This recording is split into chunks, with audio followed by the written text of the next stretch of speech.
Hello, hello, hello. Welcome everyone to our 10 Candles charity live stream. We represent New England Critters, a local Boston, New England based group, and we are fundraising today for Take This org. Information about them is now in the chat. They are a 501c3 registered nonprofit benefiting mental health in the gaming community and the games industry. I have just now posted the donation link in the chat. One of their most famous programs is the AFK rooms at convention that I've made plenty of use of, where they will put in an immense amount of work to make it look like absolutely nothing is happening in a room and give you a quiet, safe place to be. So that's a little bit about us, a little bit about the charity. So for those just joining us, right now for the next hour or so, we are going to be building the monster that the players are going to face. If you're here to watch the gameplay, if you're watching the VOD later on YouTube, skip ahead an hour and that's when the gameplay will begin. With that said, my name's Daspiff. I'm one of the producers for the show, and I have two crew members here with me who are also helping produce the show. Let's start with Liz. Why don't you introduce yourself? Hi, I'm Librarian Liz. I am one of the producers for the show. You will see me in chat both doing the polls to create our monster, and also during the game I will be launching a few different things along the way and trying to just connect the chat with everybody that's going on, everybody that's playing there live. And I am really excited because this is one of my favorite systems. And Rich.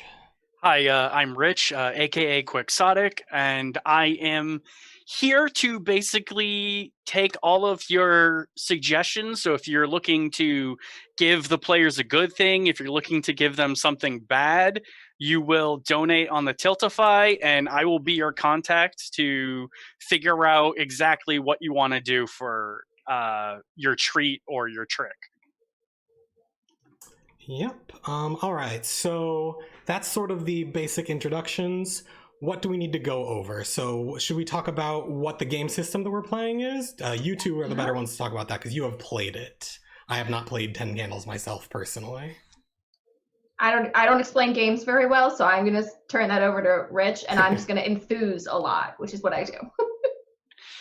Yeah. So 10 Candles, for those who haven't played it, is this really great RPG that's, as the title says, is based around 10 candles, and each candle kind of represents a scene in the story that you tell. And so you build your characters and you start the game, and every time, like most RPGs, every time you want to do something that there's a chance for failure, you roll your dice. In this game, you have a dice pool that's about equal to the number of candles that are currently lit, and then there's some other things that could affect that. But So you roll those dice. Lit. What happens when a candle goes out? That is scene ends. Yes. The scene ends, and you reset certain things. The first thing that you have to remember when that happens is that you might usually you've failed, like you failed something, you blow out a candle, but also you have to go around and you create you say something like a truth, and that becomes true in the game. You have as many truths as you are at the scene. So if you are at 8 candles, you have 8 truths to go around. Everyone says one. In this game, the audience gets a truth, which is going to be very fun.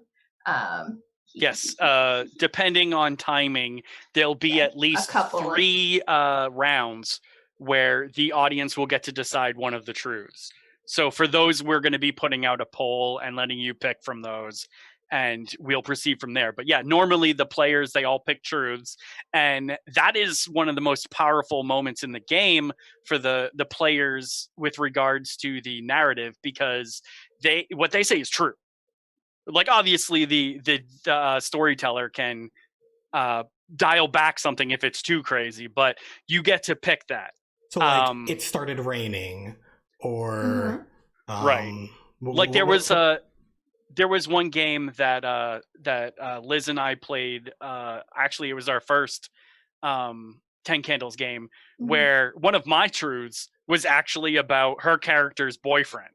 Yep. And so like she had been trying to talk to him on the phone, and I was just like, oh, he's not answering the phone because he's running for his life. Mhm. So you can do whatever. It's great for adding world building things in there. It's great if you're like, you just before the scene ended, you wanted to do something, you can sometimes accomplish that via a truth. It's very versatile. Mhm. And yeah, so you just keep on playing until you get to that last candle. And the main thing is, in 10 Candles, at the end, everyone dies. I There have a is truth no for you, surviving. Rich. Huh? I have a truth for you. We just hit $500. What? So I'm gonna go up that goal. I think I'm gonna up it to 1,000 because people are more generous Yes. than I was expecting. That sounds like a. Y'all are fabulous. Like, I for am real, so- I didn't expect us to I was worried about hitting the first goal. I was worried about hitting 200. I can't lie. Yeah, I was Listen, like, we'll be lucky if we hit that. I have been running various like charity streams or helping others do so for a long time, and I am constantly surprised by how generous and how wonderful people are. So on the one hand, I am surprised and I'm very excited. On the other hand, I'm like, I really shouldn't have been. I really shouldn't have been surprised. Well, and Take Theirs is such a great organization that like it's worth any money you can absolutely. throw at them. They're wonderful. Do we want to talk more about them before we get them or them? Take this. So Take This is, as we said, it's a charity that focuses on mental health in gaming and using gaming to explore mental health. I have worked with them in various ways. I know Daspis was mentioned before that as well, and Rich has as well. At least we've all taken advantage of those AFK rooms, which are so wonderful. They're quiet spaces in a very not quiet environment. If you've ever been to a con, you're running flat out. Sometimes you just need a moment to breathe, and they're there, and there are people you can talk to, or you can just color, or you can just sit quietly on your phone. It's a great place. And they also do research and write papers and collect information on mental health in gaming, and using those resources to help yourself and to make sure that yes. Oh, I love your Wormwood shield. Is that Spalted Tamarind? Yes. Yeah, sorry. My other one of the other things I do is that I mod for Wormwood, and so I have a tendency to just be like, "Is that insert wood here?" I didn't. Also, hi G. Wormwood, Gormir appears in chat. I just saw you, G. Hi. Perfect timing as always. I didn't stop until I got the Spalted Tamarind. Yeah, I know. You just keep going. We don't have to go down that rabbit hole, but let's just say there was one that was in chat yesterday that was very nice. And I lost my train of thought. Yeah, I see a number of Take This volunteers in the chat. I'm recognizing a couple of them. If you yes, feel like outing Mr. yourselves, Fantastic, feel free to disclose that. Hello? I'm not going to call you out without you self-disclosing, because you're here to probably watch a game. This is true. Sorry, and I just did that, so that's my fault. Oh, well, whatever. Should we start talking about and get our first poll going for the first? So yes. While I am typing, why don't y'all? Nice. So I believe we have 5 details we are preparing. I should really have this pulled up. The first is what do they look like? What are they made of? What do they look like? Oh, what? Up, sorry. Yeah. So another factor of 10 Candles is when the world goes dark, there is this group of entities. It's specifically left vague, so you can make of it what you will, but they're called them, and they are whatever you want to define. So we're going to be building this part of the story with a handful of polls so that you get to directly affect the game with regards to the antagonist. So before we start the poll, why don't we read off what the first poll and the options are, I guess? ready to go. So as soon as you're we doing finish... what are they made of first, correct? Yes. All right, so what are they made of, chat? Are they pure incorporeal shadows? Are they made of slick jet black scales? Are they made of thick, coarse fur? Are they squishy? Are they humanoid? So that's going to be our first poll. We will have that up in chat, and that is in chat live now for you to pick between those options. What are they made of?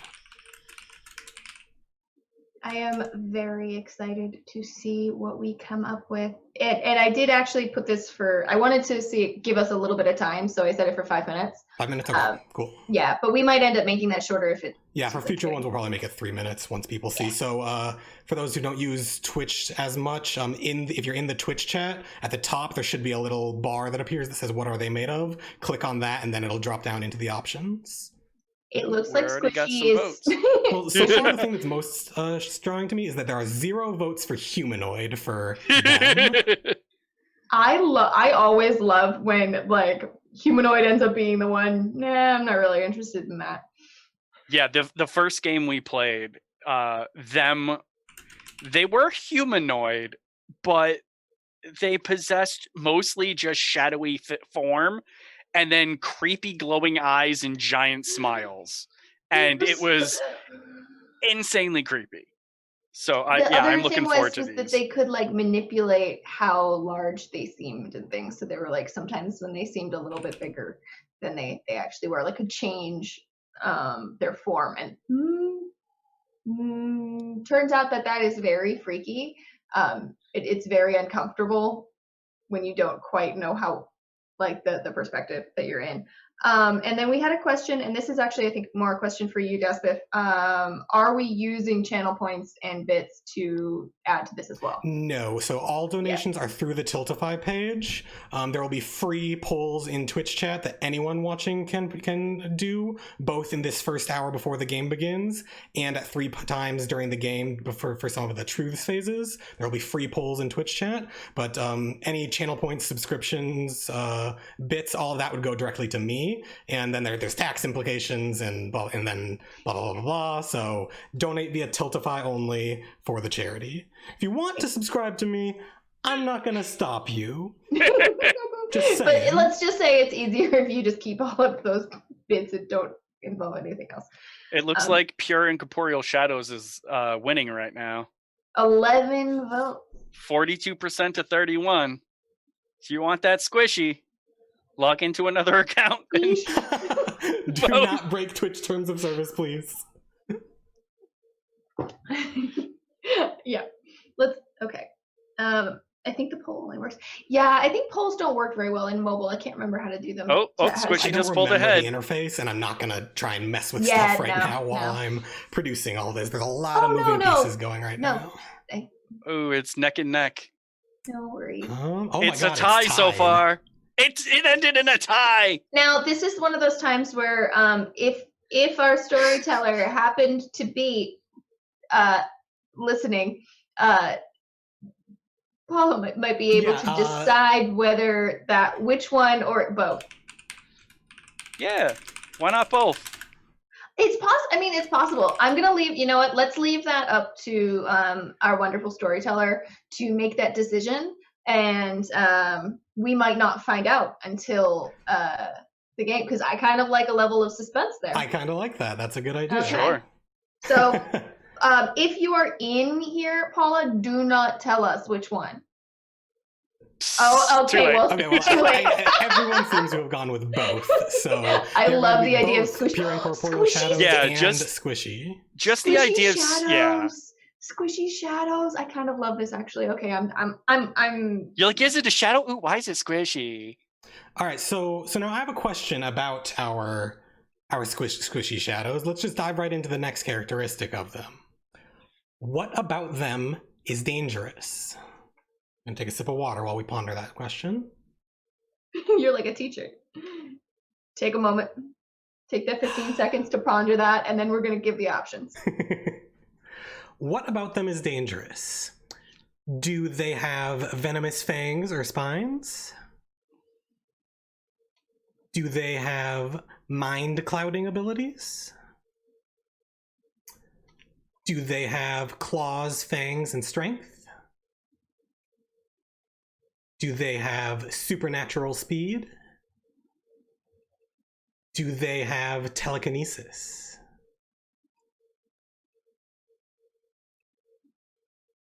Think on that for a second while Liz catches up. Yeah. Yeah, I went a little too fast. I should have given you more time. Oh my god, You're fine. I'm already terrified and we haven't even... So for those referencing danger hugs in chat, I just posted a link to a tweet that just makes me giggle. 3 minutes. And if I spelled anything wrong, please forgive me. It's close enough. What about no, I didn't. I forgot to vote in the last poll, so I should vote in this one. I really like this. So mostly because I know how kind of psychological 10 Candles is, so anything that changes that kind of dynamic is really interesting to me. But I love them all. I put my vote in for telekinesis. That's a good choice usually. Yeah. I went for mind clouding just because that sounds really fun, especially if it's a squishy shadow. Oh man, I'm imagining knowing some details about some of the characters. So if you go to the New England Critters Twitter account, if you scroll back for the past few days, we've been revealing all of the characters. So you can see the character portraits and a little bit of teaser, like sentence or two about them, as well as you can see what their virtues are, or is what's on the Twitter feed. Their vices and their brinks will be explained later and were chosen by Tiltify by some of your donations earlier. Danger hugs. I know what that is, but why did I forget what that was? It's a I'm just gonna read it because it makes me giggle. It is a tweet from this comic guy. God, you're a cuttlefish. Cuttlefish. Yay, I love hugs. God, no, that's not what I meant. Cuttlefish. Oh. God, you have 8 arms and 2 tentacles. Cuttlefish. For hugs? God. No, not for hugs. Oh. Also, you're venomous. Danger hugs. Oh man. I remember that now. I love it that. so much. That's so cute. All right, let's get my face back on. Okay. That's amazing and fantastic. Somehow we're already at $644 now. Are we gonna have to raise the goal before the game starts? Listen, I don't know anymore. if we get to 1,000 before the stream even starts, how amazing is that? That would be incredible. I would be so And someone in chat just said, please clip that. I highly recommend. I would love people making clips all through this broadcast. There's going to be tons of moments that are just popcorn worthy or creepy or cry worthy, tear jerking or all sorts of things. Somebody in chat. Cuttlefish. I can't make a silly voice. It's just me. Danger hugs. Stitch is suddenly here. Stitch would totally danger hug you. Yeah, I mean, I don't know if Stitch is around though. Let me see for a moment. Oh yeah, no, totally. You're fine. What was I? I was. I can't be in front of the mic and have that happen. So no, I actually just forgot what I was gonna say. So it doesn't matter. Looks like mind clouding abilities is the winner. Yes. All right. I mean, I was good with all of them, but that one was the one that I voted for. So I always get excited. While you're starting to enter the next poll, I want to talk a little bit about our cast that we have for this game. So, as I mentioned, we're all local to the New England area. I believe everyone in our cast is or has something pulling them to the greater Boston area. I'm going to put their links in chat. So our cast, so the 3 of us are the production crew, but our cast is Art and Audio is going to be the storyteller. She is in chat right now furiously taking notes at the suggestions that we come up with, and she is also with the rest of our players getting them set up for what's needed for the game. So our players are Crit Roll Memes, who some of you may be familiar with her work on Twitter and particularly Instagram, is our Maria, next, what order did I have them? Next is Mischievous Pixie. She is a wonderful cosplayer. She does a lot of Lolita fashion as well. Follow her on Twitter and Instagram. Twitter, mpixiedoes. Instagram, I think she is Mischievous Pixie. I don't remember. Yeah, I believe that's correct. It was taken on Twitter. Word Fangirl is another lovely member of our community. She streams a lot of first-time playthroughs on Twitch.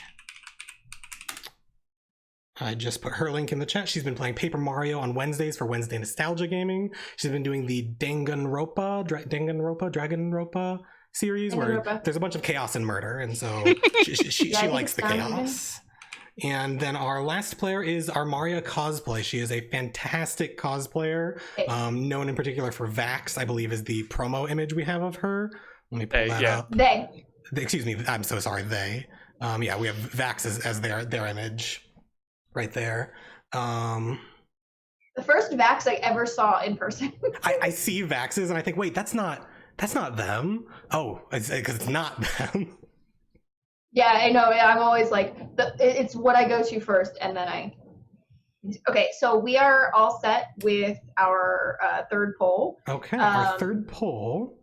Which is, what's another interesting characteristic about You want to read this one, Liz?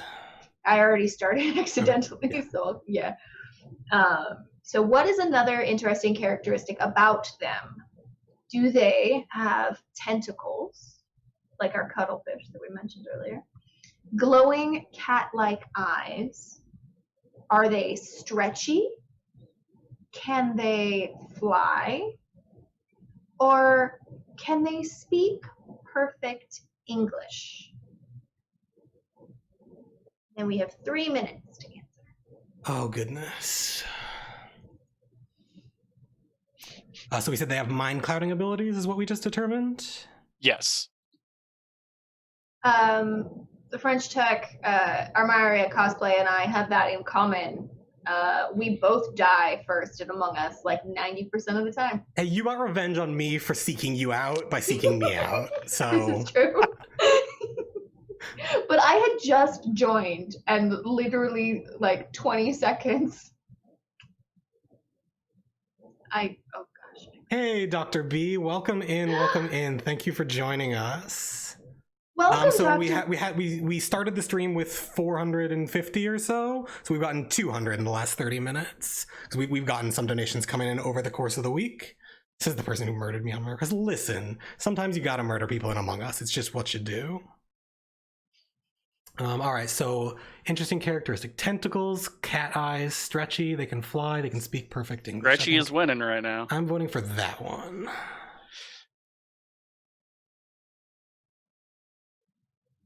I voted for. Well, you know what? I'm not going to say what I voted for.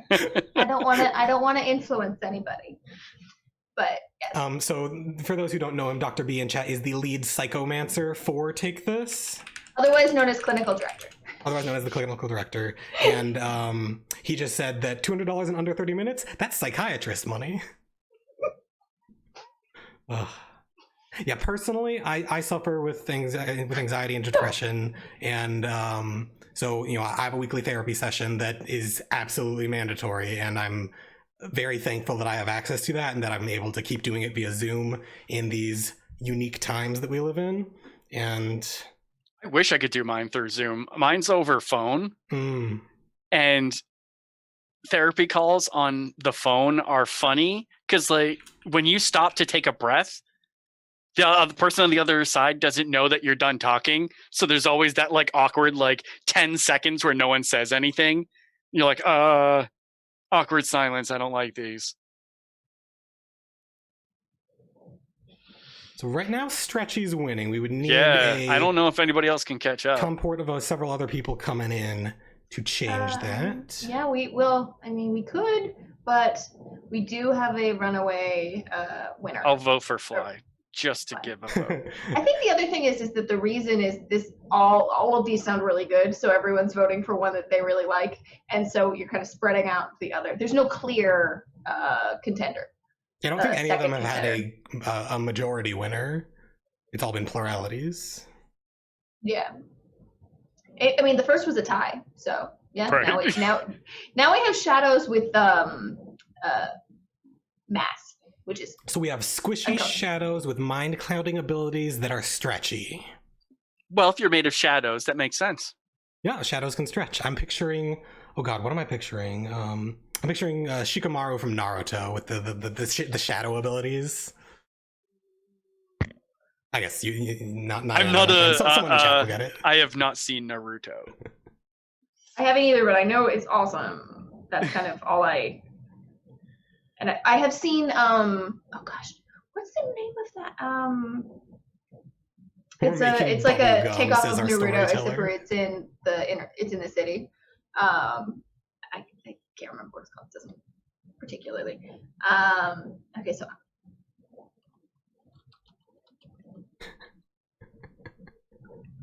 Grape bubblegum. Oh goodness. This is fun. I always love doing this by committee.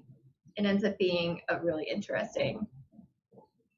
One thing that I'm going to talk about, because I don't know if Art and Audio will have time to talk about it in the course of everything that's going on, is safety tools. So this is a spooky game.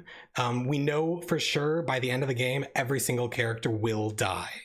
The game, I believe, is designed where it's supposed to be through self-sacrifice in a lot of cases. But we want to make sure that all of the players are protected. So Art and Audio is a champion for our One Shot Sunday program. We run one shots every month, every other month. And she is the champion of safety tools, of making sure that every GM goes through a training that she puts on to learn in detail about lines and veils, the X and the X card. So all of the players worked with her and worked with each other to make sure that no one is being made uncomfortable or being put into situations that they weren't intending. And they have a brakes system with the X card it's like tapping a brake on a car. You can use it just to slow down, or you can use it to stop in an emergency. And they have that implemented for themselves. And it's something that everyone playing a tabletop RPG should make sure they look into and are familiar with. Yes, the X card and lines and veils are all being used. Obviously, you shouldn't see that on stream yourselves. That'll be something that the storyteller will handle herself.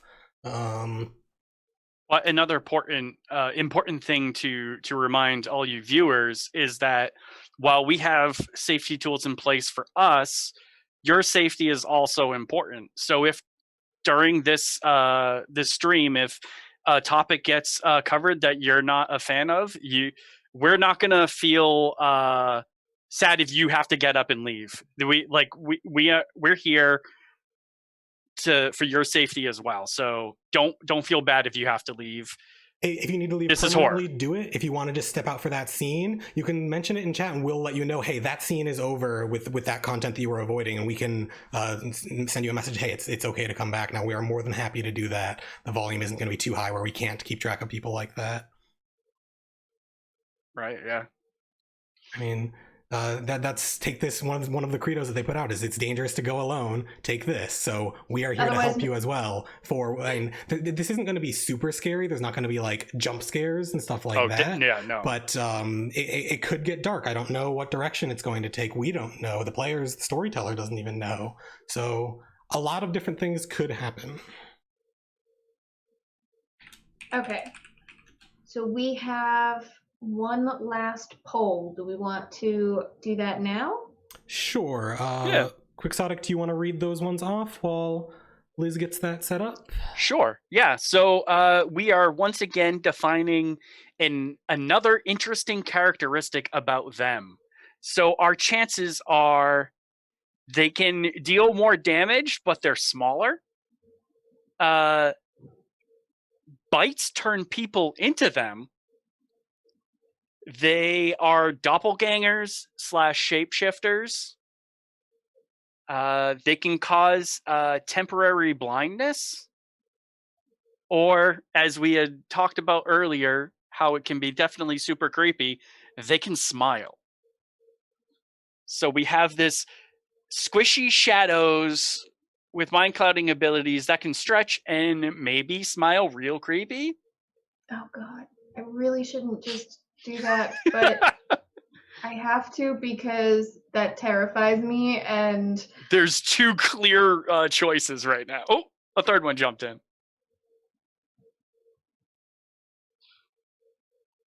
I was muted. For those who are joining us, what we have is the monsters that will be harassing our students, are pure incorporeal squishy shadows. They have mind clouding abilities. They are stretchy, and in chat right now is the poll for the final detail, which looks like a runaway between shape-shifting abilities and the ability to smile. Mm-hmm. It's 8 and 9, so it is neck and neck coming around the last bend. I don't know what horse races are like, but I have just decided. Also, if you actually look at the timer, it's nowhere near the last bend. So, Doppelganger takes the lead.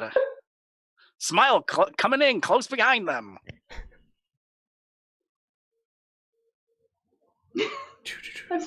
Like I laugh really loudly also, so I'm like, and my mute is not I really need to have a key for that, a fast key for that, for other things besides just Discord. It's 12 and 10, y'all. Listen, they can smile, it's freaky, but we do want to make sure that like there are some people in here who are like, cannot do and that. Speaking of coming up around the bend, we're at $658.20 right now. Is it possible to hit 1,000 before 7 o'clock, before the stream starts? That would mean a lot. I mean, a bunch of people have been donating already. Actually, let me see what have been coming in. A bunch of people have been donating. Wow. We've had we've had some good donations already. So did we mention the big one? We haven't mentioned the big thing. Yeah. So okay. So there is kind of our, if you're feeling frisky, kind of incentive where you could blow out a candle, which would mean the scene would end, everyone would have to reset, take a die away, and kind of end that moment. Of course, something like that is that kind of affecting the story that much can only happen once, and it is a donation of $500. But you could affect the story in a pretty big way. So I believe we listed it on the Tiltify as the most disruptive thing you can do to the game. Yes. Well, because good things are like Rice Krispie treats or like a flashlight or something, and bad things are like the door breaks, or your batteries go out in the flashlight. The scene is over and you lose it, like you're losing a die, you're changing what's happening, and you might even be in a very precarious situation. And everyone is that much closer to death. And it looks like we have our and final I want to just read off something that the Dr. B just said. That Dr. B just said, which is super important. Not only can you affect the game, but $500 actually really, really can affect some real lives in a significant way for what Take This does. And I know myself personally, I have just like Take This, their resources that they have on their website, and just talking to people in the AFK rooms have affected me, and just paying for one volunteer to go to a PAX or go to another event, it's huge. It's so important. So I cannot speak highly enough. I use resources all the time, and when I'm moderating, because helping other people who are in a mental health crisis, for those who don't know, I do a lot of moderation on Twitch, Discord, Reddit, and I use Take This as resources. It's my preferred. If you need to send someone resources beyond what you are able to give them, that's the ultimate resource list that I've found. It's well formatted. It's a global. It covers a lot of things, and it's tailored towards the gaming community for a few specific areas that need that as well. Yeah. Echoing what. We just got a $100 donation. Yeah. Whoever you are wonderful. And thank you. They put their name as an initial, and they put that initial as a G. So whoever you are, G, that we G thank you very, very knows much. already, I have a feeling. So I don't think we need to go too much further, because oh my goodness. Yeah, I just can't. $758? Sorry, I'm very excited. I'm just, you guys are wonderful, and I'm so happy we did this. And I'm really looking forward. I'm really looking forward to this game because I personally, seeing all of the work that everyone has put in has been just really special, and it's been really a nice thing to look forward to. And Friday the 13th is like one of my favorite days. Yeah, so. we didn't talk about that at all, but we intentionally. Oh, we should. I'm going to tell the story real quick of how this came to be. So we were running a different event, and we were planning like panels and games and events for that. And Art and Audio said, "What if I ran a horror game and people could donate to influence the game?" And during that meeting, I said, "That's a fantastic idea." But that should be its own standalone event. That shouldn't be just part of this other event. And from that conversation, more and more meetings, more and more work, we came to you today to present 10 Candles. New England Critters presents 10 Candles, a charity live stream benefiting Take This org. And also, I think we did not talk about what we were going to do. I think it was, so this is going to be Take This. And everyone was like, yes, because we were just like, that's what we're going to do. So, and that was such a moment where we all were really on the same page of what we wanted to do. Okay. You just played 10 Candles on Halloween and it was one of your top RPG experiences of all time? Nice. That's awesome to hear. Yeah, I enjoy the game significantly. Obviously, it's even better when you play in person because you have the physical candles, and there's that added fear that sneeze, gust of wind, any of that stuff could put out candle. Because that's the other really interesting feature about 10 Candles is if a candle goes out, that scene is over, whether you've put the candle out or whether a gust of wind did. So you got to pick your candles very strategically. The first time I played, we had one candle that went down real quick. It was like this little tiny thin, it was like half an inch thick, and it was very tall, and it just kind of went whoosh, whoosh, whoosh, whoosh, whoosh, whoosh, whoosh, whoosh. I think we were like racing through to like just set up everything before that candle blew up. Yeah, it definitely adds that little bit of extra intensity to your game because you're always looking down at it, and typically when you play in a dark setting, so as those candles go out, that room gets real dark, and it's just it's a insanely fun game. And if you're into horror, why wouldn't you check this out? You know, it's a very small book, so it's not even like the typical core books that you get that are massive tomes. It's a very simple, well described rule set that honestly you can, as long as you know the very minimum of it, you can run it without much trouble. The first game we played, Art and Audio was the storyteller, and she ran it without even reading the rules yet. Or yeah, just like playing it a few times, or maybe just once, and like not double checking the rules. But the thing is that it worked because it was our game, and the game is so it's not necessarily rules light because there's like a structure, but it's definitely focused more. It's not crunchy. It's not crunchy. The rules are designed to help the narrative. Exactly. Which is always another great design piece of any system. Yes, so, that also means that if you see something and you're like, that's not in the rules, don't worry about it. It's okay. It's in our storyteller's rules. So speaking of help the narrative, we are coming up on time. I need to go switch over producer stuff to getting the players on stream. I need to take a little break myself. We're going to go to our break screen, play some music, get things set up, and in about 15-20 minutes, we will get started with the game itself. Once again, my name is Daspeth. Liz? I am Librarian Liz. And Rich? I am Quixotic. Thank you so much. So we are the producer crew behind the scenes, funneling information from your donations to the storyteller, and we will be making sure that you don't do anything untoward with those donations. And again, support Take This, donate today, share the Go Live tweet if you haven't done that already.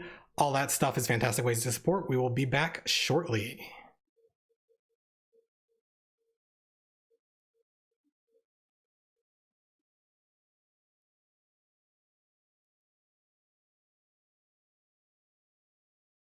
Hello and welcome to 10 Candles, a charity game presented by New England Critters, benefiting Take This. I have a couple things that I'm going to need to say before we actually start playing, so bear with me here while I say all of the important things. First off, I don't know the exact number, but I'm blown away by the amount of money we've raised already. Like this right here is the stream, and you guys did so much beforehand, and like it's made all of us so excited. And $900, what? No.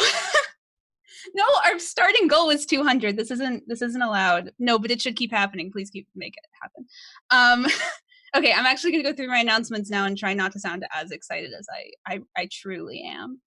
All right, so I first want to talk to you guys about Take This. I am no expert, but I want to tell you guys that Take This is a nonprofit mental health organization providing comprehensive resources and support that is tailored for the unique needs of the game development community and embraces diverse cultures and issues of the game community. Take This is responsible for the AFK rooms at conventions, which I know was talked about earlier, but it is one of my favorite places to be. Before I run games, I just sit there, and it's a beautiful thing. So if you've ever enjoyed the amazingness that is the AFK room or any of their other wonderful services, please check them out and donate. It seems that you have already, but keep doing it.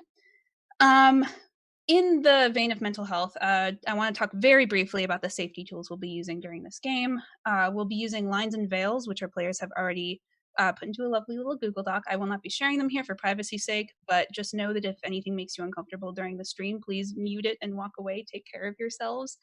This game can sometimes get a little dark. We're also using the X card, which we'll be doing in the form of saying the word X card out loud, sometimes with the hand motions if we need to, but also through direct message through our little group chat. So if for some reason I pause or stop talking all of a sudden, it might be because that was called, so just bear with me. We want to make sure safety is the priority for this game. We're also using open door policy, which I think is what it's called. It's basically that any of the players can walk out of frame if they need to. So if someone gets up and leaves, don't fret. It might just be that they need to take a moment off camera. For a lot of us, this might be our first time on camera, so it can be a little stressful. All right, so who am I? First time on camera. People don't know me. I'm art and audio. My actual name is Paula. You can call me either. I'm at art and audio on Twitter with underscores where the spaces should be. So follow me. Maybe I'll tweet. I will be your storyteller for this evening. I'm really excited to be doing this. I love horror games. I love this game in particular. And we'll introduce our players in but a moment. I want to tell you a little bit about the system. So what is 10 Candles? 10 Candles is an apocalyptic, tragic horror game made up of 10 scenes represented by the 10 candles that you can see in the overlay. I think they're like right there. I lost my place. Each failed roll removes a candle from play. On the final candle, the game will end and all the characters will be dead. This game uses a D6 dice pool system. The players roll a number of D6s equal to the number of lit candles. At least 1 6 means the roll was a success, and any ones get removed from the pool for the remainder of the scene. Between each scene, there is a truths phase where we go around saying statements. By saying them, we make them true for the game. You, the audience, can contribute to some of these truths as well as controlling the world in real time, so watch the chat if you are here. Speaking of audience interaction, if you're looking to change the game, head on over to our Tiltify page. There's definitely a link on our Twitter at NECritters. And also in the chat somewhere, probably everywhere. Donating there can allow you to affect the game in real time, or maybe even blow out a candle if you're feeling generous and maniacal. I also really want to thank, there were 3 wonderful people who were on the screen just before me who I really need to thank. They are the producers for this stream. They're also all my friends. And I really want to thank them because without them, this wouldn't be happening. And I really do appreciate everything they've done. So I'm going to plug all of their wonderful things going on right now. Daspiff streams Pokemon every Monday, Wednesday, and Saturday mornings with new Nuzlocke Challenge and Soul Silver starting this Monday. Follow him on Twitch and Twitter at Daspiff. You're already here. So, give him a follow if you want. Liz is a librarian, a mod, and a variety streamer. She streams video games on Saturday and relouds of poetry and stories on Wednesdays at twitch.tv/librarianliz with 2 Z's. And then Quixotic told me, I don't really have a stream to check out, but you could tell people I'm available for freelance editing and graphic design. All of the graphics that were posted to our Twitter, as well as the overlay you are experiencing right now, that was so pretty, was his doing. So if you want any of that for your stream or for your business or whatnot, please contact him on Twitter at Quixotic. All right, they've waited long enough. It's time to introduce our players. We're going to go in order, so tell us a little bit about who you are, where we can find you, and then a little bit about your character for this evening. Who's after me? Is it me? It's me. Yeah. Hello. Sorry. Hi everyone. My name is Maya. I'm very happy to be here. I am at Critical Role Memes on Instagram and at Crit Role Memes on Twitter. If you like Critical Role and you like memes, this is the place to find them. I'm very excited and very nervous. I'm so sorry. So my character's name is Sun Hee, but she has everyone call her Sun. And the vice that was chosen for me is toxic positivity. So that's gonna be fun. And the virtue is goal driven. So I'm very excited to get started. Thank you all for coming. Hello everyone, I'm Pixie. You can find me on social media at Mischievous Pixie. I mostly post on Instagram, and I do some cosplay and fashion, and I'm also a mod for the New England Critters and help organize the events there. So I'm very glad that we got this event up and running and that everyone has been contributing so much. It's fantastic. So thank you so much. Today I will be playing Amara. Amara is the friend to everyone in the group. She always has a smile on her face and is always trying to get everyone to kind of get along. The virtue that was chosen for me is resourceful. The vice is gullible. All right. Hi, I'm Word Fangirl. I am on Twitch, Instagram, and Twitter, all as Word Fangirl. Mostly on Twitch, I stream nostalgia games and first playthroughs of games and make lots of silly comments while I do it. Usually while I fail pretty badly at it. It's really fun. My character is Nora. So she is a vet student who just finished her 4 years in college and is taking a little vacation with her friends before she goes back. All of you lovely people gave me the virtue of loyal and the vice of hyper-focused, so I'm very excited to see what happens. And I guess that leaves me. I am Mick. I go by Armaria Cosplay on all socials. If you can't tell, I'm a cosplayer. I'm also another one of the mods for the Any Critters, help create events like this that can happen. I will be playing Aries. So Aries is a former gifted student who is now more of a troublemaker who hates the system. And they're only on this trip because Amara asked them to be. All of you lovely people gave me the virtue of lucky and the vice of selfish. All right. I should also say that I'm a New England Critter mod too. Because I forgot to say that. I'm also helping with these events, and I pitched this one if it wasn't clear by all of this. All right, thank you guys for introducing yourselves. This is going to be a wonderful cast. I'm so excited to play with you guys. So why don't we just start playing? Let's do it. So let me tell you where we left off from our very brief session 0 that we had to do to figure out how to play. We find our players bunkering down in a beach house on the Friday evening of what was meant to be a 4-day weekend beach vacation organized by Sun as a surprise for her friends as they are all about to graduate college. The torrential downpour that caused this friend group to bunker down in the first place has become the least of their problems, as just a few moments ago they were met with some kind of air raid alarm from the military base about a mile or so away from the beach house, and immediately after the sounds of crunching metal and snapping wood as the neighbor's house became decimated by an unseen force. The siren then cut out suddenly, and you all heard the sound of something thudding against the house. You all recorded some messages in case things go bad, and we pick up moments later. What are you all up to? Hey, Aries? Did you know that anteaters don't have teeth?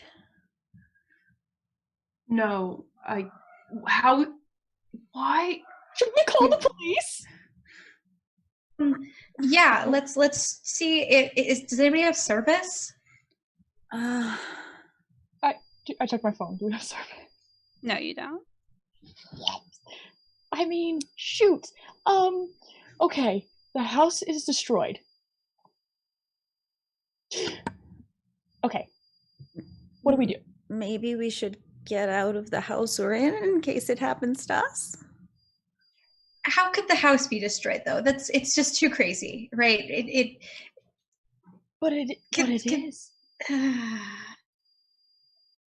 Okay, well, we all just need to take a deep breath, okay? And there was the siren earlier. It stopped though, so maybe it's all clear now, right? The military base. Maybe. Okay. That house is destroyed. That's bad. I think we need to talk to someone. We need to tell someone who's like an authority figure, because so we can drive into town, maybe find a cop, or we could go to the military base and see, right? Because And tell them what exactly? that a house got destroyed. Like, yeah, it happens in extreme weather. But what? I really feel like we should alert the proper authorities here. I think by that siren they already know. Probably had something to do with it. Well, maybe What? Maybe the siren was to like tell people to seek shelter, and this house is not super sheltered. I'm gonna pull up the email from the Airbnb person, see if they have like a cellar or anything like that. It's better than just standing outside. This is more protection than we'd have just in our car. Not if the house goes boom. Did anyone hear that sound though? Right, like 2 minutes ago. Yeah. You mean the siren? No. Mm-mm. Afterwards, something. Have we heard that sound since? No. I mean, it could have, like, what if, like Ari said, right? Like, lightning hit the house. Maybe a tree got knocked down. I don't know how many trees there are at the beach, but maybe that's what hit the house. Okay, I'm gonna go to the window and look. Can I see what destroyed the house? You look out the window and you do see the wreckage of the house. It looks I mean, I used the word decimated before, and that's pretty accurate what you see. It just looks like a pile of rubble. If you were to just look at it and avoid it, wouldn't have looked like a house at any point. You don't see any trace of, like, you don't see like a giant foot-shaped print or anything. You don't see any trace of, like, you're not sure what could have done this. Foot-shaped print or anything. It doesn't seem like it seems like it didn't go, it went, if that makes any sense. It does. Imploded. It imploded, yeah. Okay. All right. And what should we So do? when was the last time you watched a horror movie? Because I think you're projecting it. I don't. Well, who are you talking to? I don't like horror Talking movies. to you, son. They're too. Oh, I don't like horror. They're so gory. Okay, are we talking about horror movie scenario right now though? Like, If we are, maybe we don't sit inside the house like a sitting duck. I still think we should go to town and find someone who's actually capable of handling this. I think I Did agree you with see Sun. anyone capable of that when you went to get marshmallows earlier? I only went to the convenience store. The police don't live in the convenience store.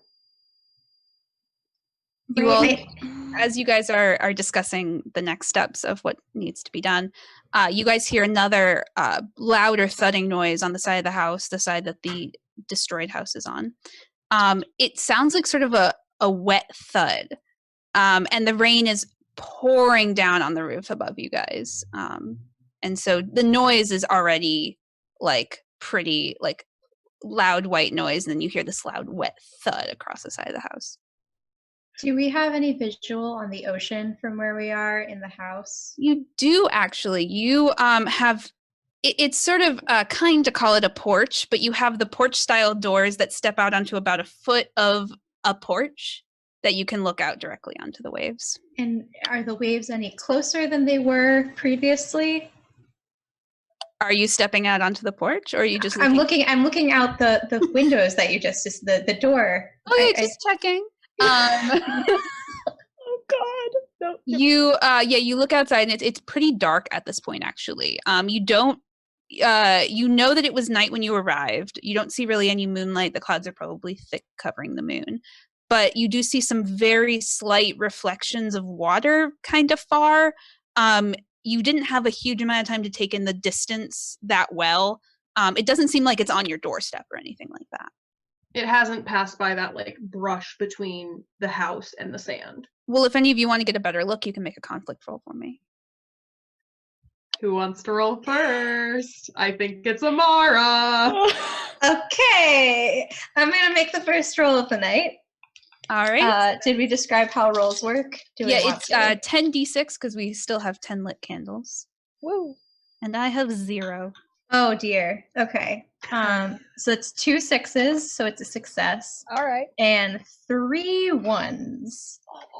Would you like to re-roll that by burning one of your traits? I don't think I can use my current trait, so you get 3 1s. Thank you. So kind. All right, but that is a success, and I doubt I can roll that many 6s, and I didn't. So go ahead and tell me what you see. The ocean is not on our doorstep, but it is getting closer. It's coming towards where the brush is now. So I relay that to my friends. Okay, it looks like the ocean is closer, but I don't think it could have made that noise. So I think Sun's plan is the way to go. We should get out of here. What if it's a tidal wave? What if it's a tidal wave? So we should get out of here. When tidal waves happen, it goes out first. What?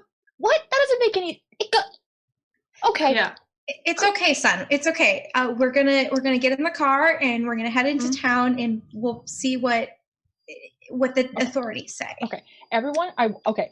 We should get really quickly. 5 minutes. We need to pack an emergency bag. So just get like some basic clothes. If you have any, like. Wait, you unpacked already? We haven't unpacked yet. You guys didn't unpack? Oh No. How did you have the time before marshmallows? I'm quick. Are you not? Listen. Then maybe we should quickly get your stuff, Let's get our Sun. stuff. Let's get our stuff. Okay, I'll get my stuff. It'll be all right. I just really want to talk to an authority figure right now.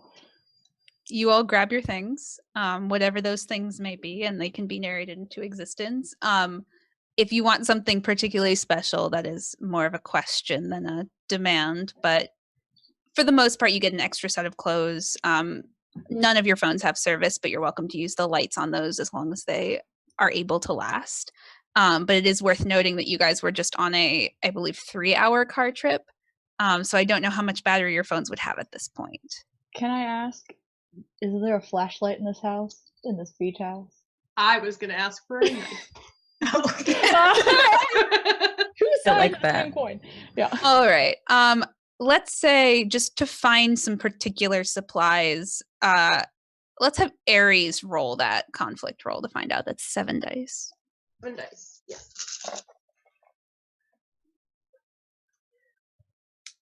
So I'm gonna use my virtue. Oh shoot. What did you roll?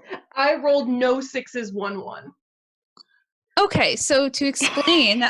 Wait. My virtue is not on top. My vice is on top. Okay.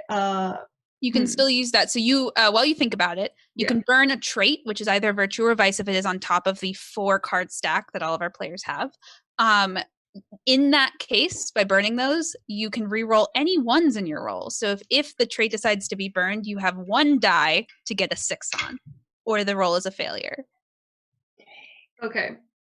I'm going to burn it So my vice being selfish, I'm going to use that in this situation, in that I am looking alone and I'm keeping everything I find for myself.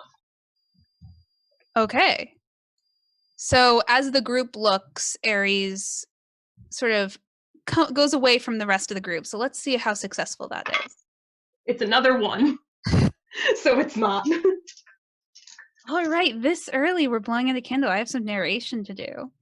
All right, so you guys all split off. I will say that the larger group does find in one of the drawers under the TV stand a really chonky flashlight.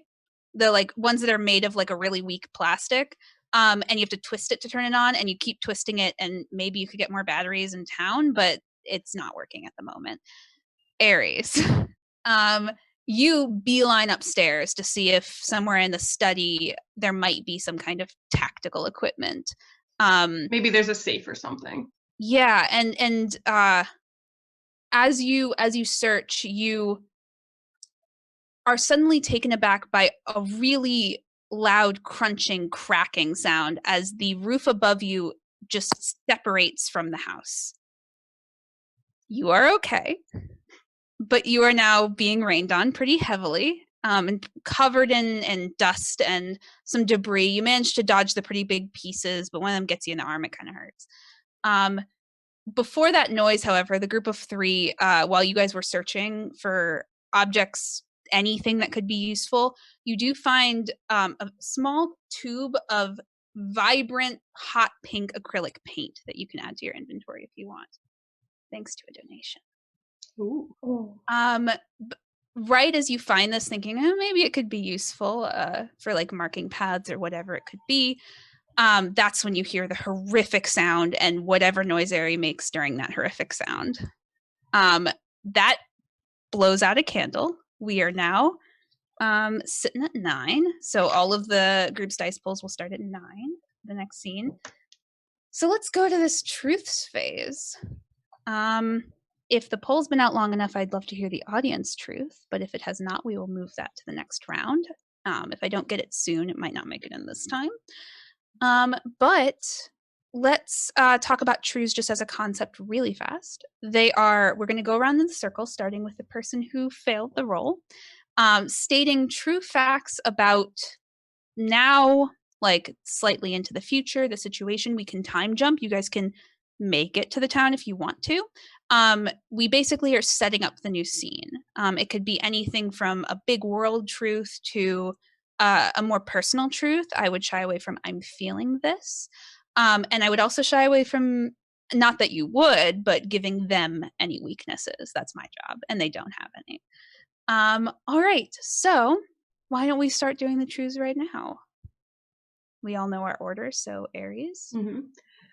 I'm going to start with the truth that Aries comes rushing down, gets everyone in the car, and we're going to start in town. Okay.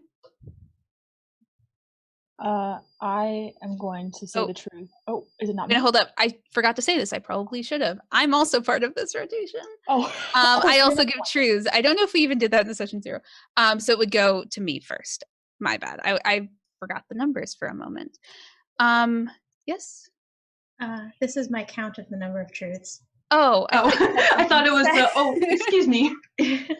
All right. So you guys made it to town was the first truth. The second is, as you are driving away from the beach house, it also implodes, but you cannot see what was doing it.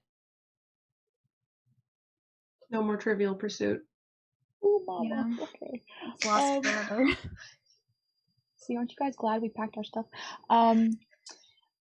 My truth is that as we're approaching the town, we should be able to see like lights of stores or street lamps or houses or whatever.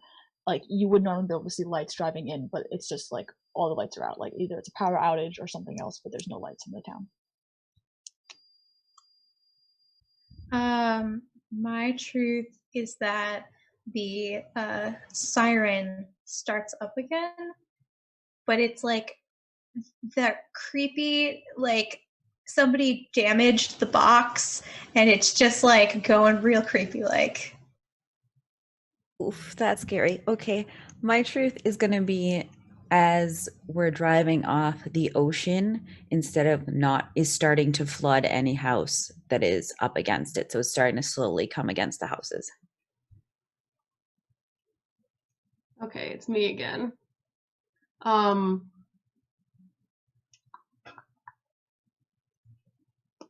Let's see. If you need a second, we just got our audience truth. Perfect. I love that. Do I'm that. going to say what the thing was verbatim and then say what you guys actually experienced from that. What was voted on was there is a gift and it's a trap. But what you all see is a single flare go up from inside the town. Okay. The only light you guys have seen since you realized the lights are out in the town. That was not my truth, by the way. That is a free one. There are still 10 for all of us. Is it 10 or 9? 9. 10 technically total now. I've already been called out for not having read the rules, so it's fine. I've read them now. So Aries, any thoughts? In town, there is a fully stocked supermarket. That is me next. The supermarket is where the flare went up from. Oh, mama. Okay.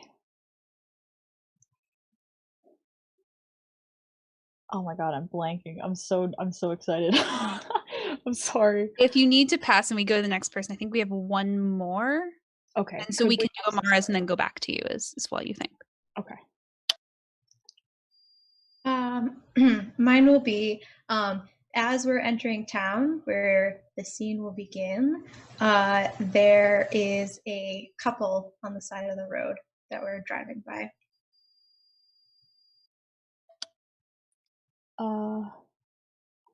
My truth is that not now, but soon the car's gonna stop working. Okay. A lot of things to remember, but all of them wonderful. The last thing, though, the world is dark and you're alive. A truth for now. All right, let's dive into it. So you guys have, we'll say because of this couple truth that I love so much, you guys are reaching town. It's really hard to see against the rain, which is really bad on visibility, and the darkness of the town. You really don't have any sort of silhouette to go off of. So really it's not until you see the flare that you're more oriented. And for those of you who went on the marshmallow trip, you do have sort of a memory of how far you need to go. And in the light of the brief flash of the flare, you see the silhouette of 2 people. They seem shorter, but that's all you really get. They're pretty heavily silhouetted. And as you come closer to them, you see them more clearly in the headlights, but still seem to be a little bit shadowed by the rain or by whatever it may be. You are pretty close to the town at this point, but you are coming upon people.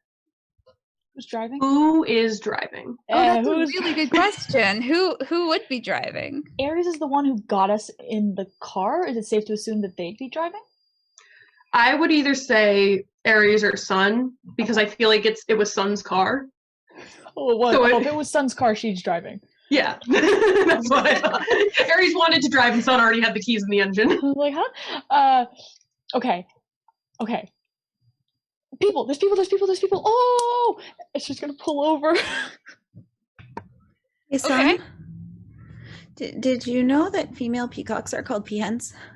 I did know that actually. I think it's very cute. Oh, maybe we should focus on these. Oh my gosh, they look like they're so wet. Can we fit them in the car? Probably we'll make it work. They're waving as you pull over, like not frantically, but just sort of hey, like sort of letting you know that they're. Let's keep. Just roll the window down just like a little bit to talk.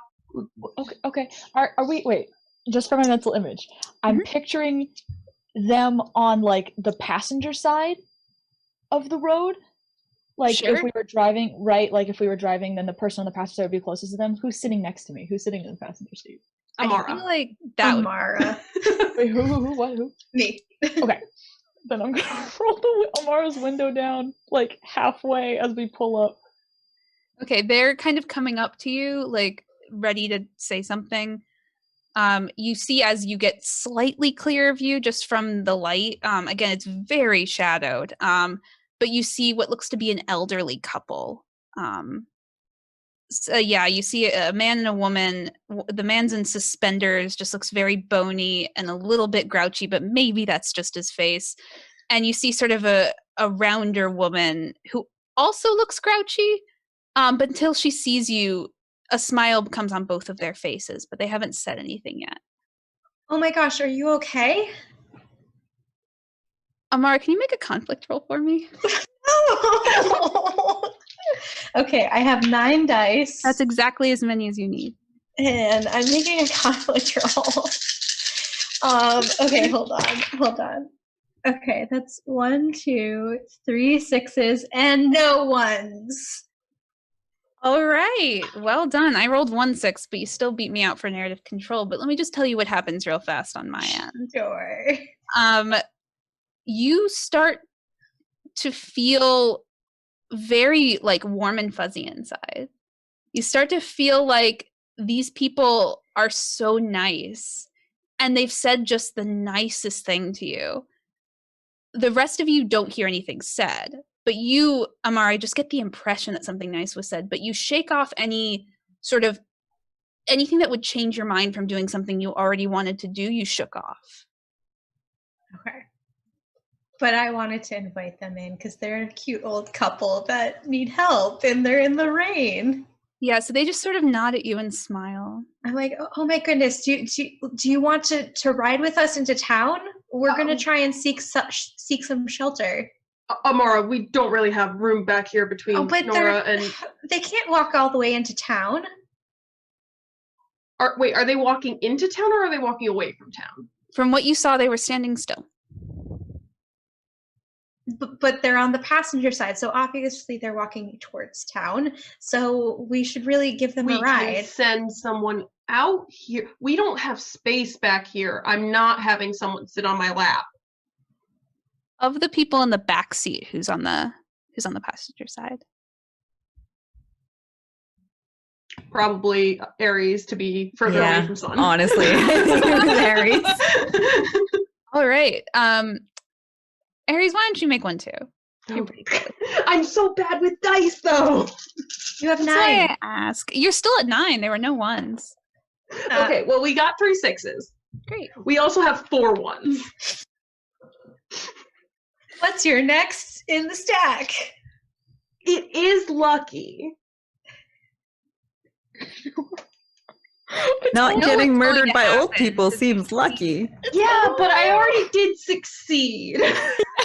Yeah, it was a success. It's fine if I get 4 of your dice. Remind me, when the new scene starts, we just, like, candle 8, we have 8 dice. Yes, right? you fill up Okay. at the start of new scene. Yeah. I know that I'm someone who's like, use your vices and virtues, but I'm actually going to hold on to it because I know my dice rolling ability and I'm going to need that later. So 4? we're going to get rid of 4 of our dice Okay. and have 5 in the pool. But it was a success, and you rolled more 6s than me. So when they turn to you and give this kind-hearted smile, and you feel the impression that they've said something very sweet to you. And it's Aries. Oh, that's the Sun, Flora, get it. We gotta go. There's something not right. What? But they're go. old green. and they kind of like reach over and try to like push Sun forward. Oh! I'll like, it like lurches, and if it The car like moves forward about a foot before stopping. If it lurches, she'll commit because now she's embarrassed. Because of the... Couldn't relate more. So you guys speed away from this elderly couple. Why did we do that? Oh, Aries, that was so rude. No, that felt weird. People aren't nice to me, and suddenly I got this feeling like they were very nice. People are nice to you. I'm nice to you. Everyone's nice to you. What are you talking about? Okay, so Amara's already compromised clearly, but no, Nora, did you hear them say anything nice to me? I didn't hear them say anything, but we don't know what's in town. Yeah, and They we weren't don't know who they going are. anywhere. It's raining. We should probably go to the flare that just came up. I think that's probably the safest thing to Probably do. police. Sun, Yes. as you see a shadow just flash across your vision, roll a conflict roll just to hit the brakes, please. Okay. So I have 5 dice. You do have Yes. 5 dice.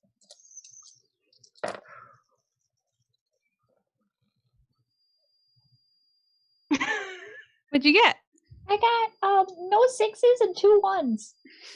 And if I'm not mistaken, you don't have a trade on top, is that right? I don't, but I have a moment, and I was gonna ask, did that count as my moment for finding hope when we come across another living person?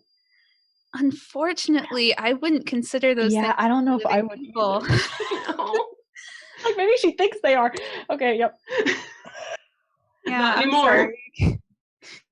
So, sorry. unfortunately, you won't be able to live out your moment just yet, and because you don't have a trade on top, you actually can't do the reroll. So, since that is the case, we are going to move into truths. But first, I should probably say what happens as you crash into whatever this thing was that ran across your vision. For the sake of safety, not an animal. We ain't doing that here. But you feel as the airbags deploy, because it's that kind, you come to a halt. Your senses are all scattered, and the crash felt weird. It didn't feel like you were hitting a wall. It didn't feel like you ran anything over. It almost felt like you crashed into bubblegum. Like it took some of your weight of the car moving forward, and it actually probably saved you all from any sort of major injury. With you weren't going wildly fast. It was raining, but fast enough that it may have hurt some of you. It was almost like you drove into an airbag. But the airbags do go off in the car, and you all are okay. So let's talk about some truths. Just for the reminder of the players, audience will get the next truth, I believe, on Candle 6. So it's just us for now. Starting with the player who failed the roll. Hello. All right.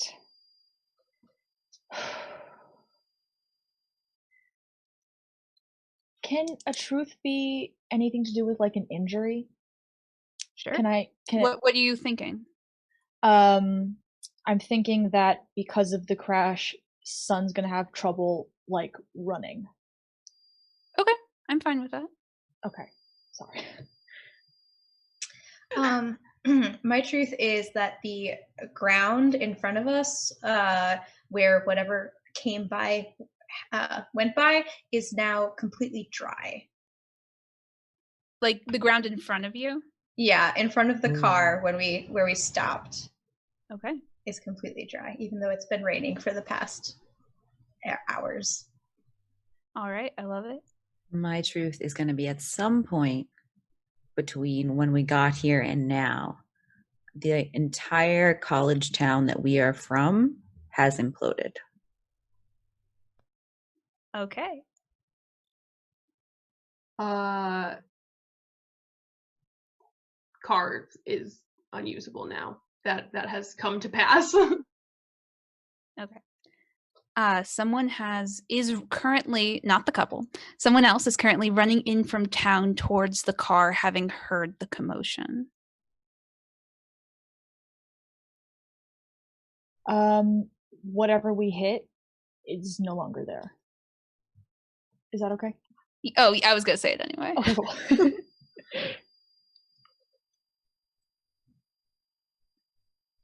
I think Amara and then Nora and then we're... Yes. The one I was thinking of is not really relevant anymore. Yeah. Oh, shoot. It happens. And also, we're getting a couple other good thing and bad things that I'm trying to work in, so that was reminding. Okay.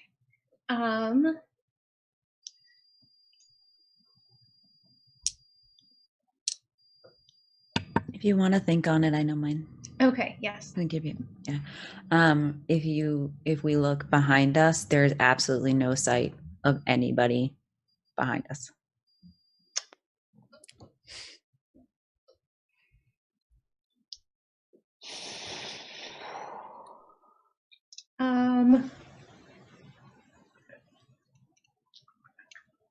Sorry, I thought I had one, and it could be, if you have ideas about describing, like I just said, someone's running towards you. You could do something wonderful and say that they're good, that they're not, that they are human. That could be a wonderful truth for the sake of. Sure, I will say that they're human, so that we can move forward with some exciting things. All right. So you guys are all just crashed your car, basically. Who was in the passenger seat? That was Amara? No. When the car crashed, you actually knocked yourself into the glove compartment, which opened. And you find some things in there. Yay. That the donators have given you. Thank you, chat. You find a set of walkie-talkies. Hell yes, chat. You find a first aid kit. And you find 4 sturdy plastic ponchos. Very kind, chat. Awesome. Those were 3 separate people. Oh my goodness. Oh, we didn't do our last truth. Oh, yes. Yes, the world is dark and you are alive. I said I would forget, and the prophecy came true. Now move that sticky note closer. All right. Circle it. For the reminder. So yes. I will pull out the ponchos and say, here, and hand them out to everyone. As I'm putting them on, I will say, a peacock mantis shrimp can throw a punch that accelerates faster than a bullet.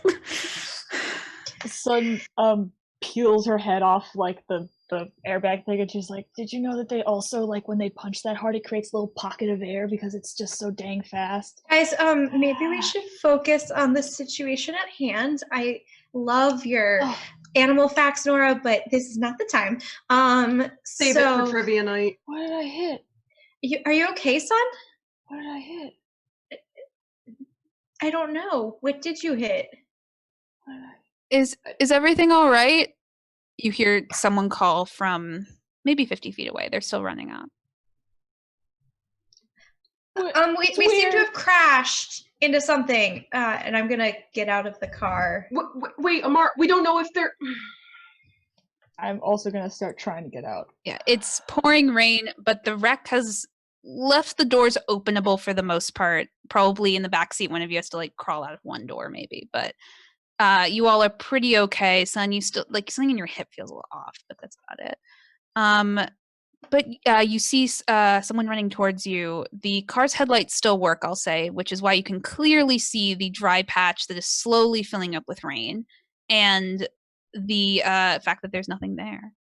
But you do see a young man running towards you. He is wearing like a well-loved plaid shirt and just sort of dirty jeans and probably steel-toed boots. He has what was probably not intended to be a Justin Bieber swoop, but something akin to that the rain is slowly sticking to his face. His hair is soaking wet. And he's running up. I heard a crash. Is everyone okay? I'm not sure. Something came out of nowhere. I don't know what happened. Where'd the old people go? What? Oh, did you talk to them? Yeah, there was an elderly couple. We were trying to give them a ride into town. Yeah, talking to them is a bad idea. What? You encountered them too, then? Let's get inside. Let's get everyone inside. How many of you are there? There's It's 4 just of us. the 4 of us. Okay. Can everyone get out of the car? Can everyone walk? Yeah, I'm fine. Oh, my hip hurts. Oh my God, son. Here, lean on me, and I'll help you walk into town. Thank you. While they do that, I'm gonna slip a walkie to Aries, and when I can, give one to Sun. When it's not as obvious, I'm giving her one. I think, did we only have 2, or did we have more? You than only 2? have 2, and I will also say, unfortunately, the specific wording is Amara finds some walkie-talkies. Oh, okay, I think never that may have mind. been a gift specifically for Pixie. So Pixie has them at the moment. Yeah. And was the, just to quickly clarify, was the first aid kit also an Amara finds? There's a first aid kit in the glove box. Okay. And the other one is sturdy plastic ponchos to protect them from the rain. Yeah, so I handed out the ponchos, but then things kind of developed before I could hand out the other things. I would say Amara has the first aid kit and the walkie-talkies at the moment, and there are just 2. And I'm imagining this is like one of those first aid kits that's like the little instant cold pack, a little thing of gauze, some It band-aids. probably it's in a car and it's Sun's car. So Sun, why don't you tell me what level of first aid kit you would have in your car? Preparation is the most important thing. So it's got some Advil in there. It's got like the disinfectant stuff. It's got like the Ace band, like it's got like band-aids, but it's also got some of that like Rappy Doos. She really just like went to like a good store and was like, "What's the best first aid? What's a first aid kit that you'd recommend to keep in a car?" And then took whatever they gave her. So I'm imagining what my coach of a father had, which was like, if a That's the kid gets one. injured during the sports game, we can take care of them. That's the bitch. Yeah, you got Okay. it. Well, Alright. then you know that exists. Yeah, you guys have that for now. But the man is running up to you. Oh, so is everyone's okay? Let's get inside. What's closest the nearest place? What? What's the nearest place? Probably convenience store. I was at the grocery store, so let's go there for now just to dry off, and then we'll move slowly. We saw the flare there earlier. Is there other people there? Yeah, there are a couple of us. Let's keep moving. Okay. Wait, where's? Oh, are the police with you? I haven't seen anyone from the police. I mean, the military base sirens went off, so I feel like maybe they're sending people out, but sounds weird, doesn't it? It's like warbled and distorted. We need to keep running. We can't walking rely as on we're them. We have talking. to take care of ourselves. So, Sun? Yeah. Let's take this moment. This person I can confirm to you is human. I was about to say. And you have a moment on top. Do you want to read that out? I will find hope when we are able to contact and or find another living person outside of our group. All right. So the way moments of hope work, which each of our players have one, is when you encounter it and your moment is on top, which we have both of those at this moment. You make a conflict roll, and if you succeed, you're going to get a hope die, which I'll explain if you succeed. If you fail, hope is lost for you. So good. Okay. You got this. 8. You got 8 dice. I got 8. Come on, baby. Come on, baby. Oh wow, one went off my desk. Very dramatic roll. Very good. Okay. Oh. That's 2 6s and 1 1. That works. The 1 does leave because this was a normal conflict roll. Okay. So. Oh, wait a minute. Hold on. I'm so sorry. 2, 4, 6. I rolled my hope die. That there is no 1. I rolled my extra die for that. You accidentally put your hope die That's in the one that was the one. I was like, why is this one so Not good way. sparkly? Sorry. Yeah. So 2 6s, no 1s. Even better. Okay, so you succeed on this. That means, I should say that first. That means you get your hope die, which is a die that I've told all of the players to prepare that is different looking than the dice they are currently rolling. And what it does is that it succeeds on both a 5 and a 6. So keep a lookout for that. And if it rolls a 1, it is not removed from the pool. It is safe. There is only one way to lose your hope die, and maybe that will happen at some point. We'll find out. But for now, anytime I roll a conflict, I roll it with the rest of the way it snuck in this time, you should just keep it there. But it's specific to you. It doesn't pass around or anything. Awesome, thank you. But you have hope. So since this was a successful conflict roll that theoretically you would narrate, because I do not have narration rights, can you give me a little bit of an internal monologue of how Sun is feeling now that she has encountered an actual real person? Yes. So Sun started to get very worried when she noticed that there were no lights in town. She got a little excited when she saw the old people, the couple, but then with all the weirdness that happened with it shook her and confused her, and she felt like either something was going on that she doesn't understand, or they just messed something up, like they could have helped those people but they didn't. And then getting in the accident shook her more, and then turning around seeing that the old people weren't there anymore shook her even more. And then a person, like an actual person with like a weird Justin Bieber haircut and like steel-toed boots came out of the rain, and she was like, that's a person. That's a person. And now she's like so relieved. Like the idea of like civilization that can be like reasoned with and looked to for help is like still there. Like she was starting to get worried, but nope, still there. Good to go. Love it. So unless there's something you want to do while still in the rain, I will say you make it to the convenience store relatively unscathed. Some of you may have seen something moving in the corner of your eye, but when you look, it's not there. So probably nothing, right? You make it into a convenience store that is familiar to two of you. In our past exploits, there was a marshmallow run that was done so you guys can make s'mores.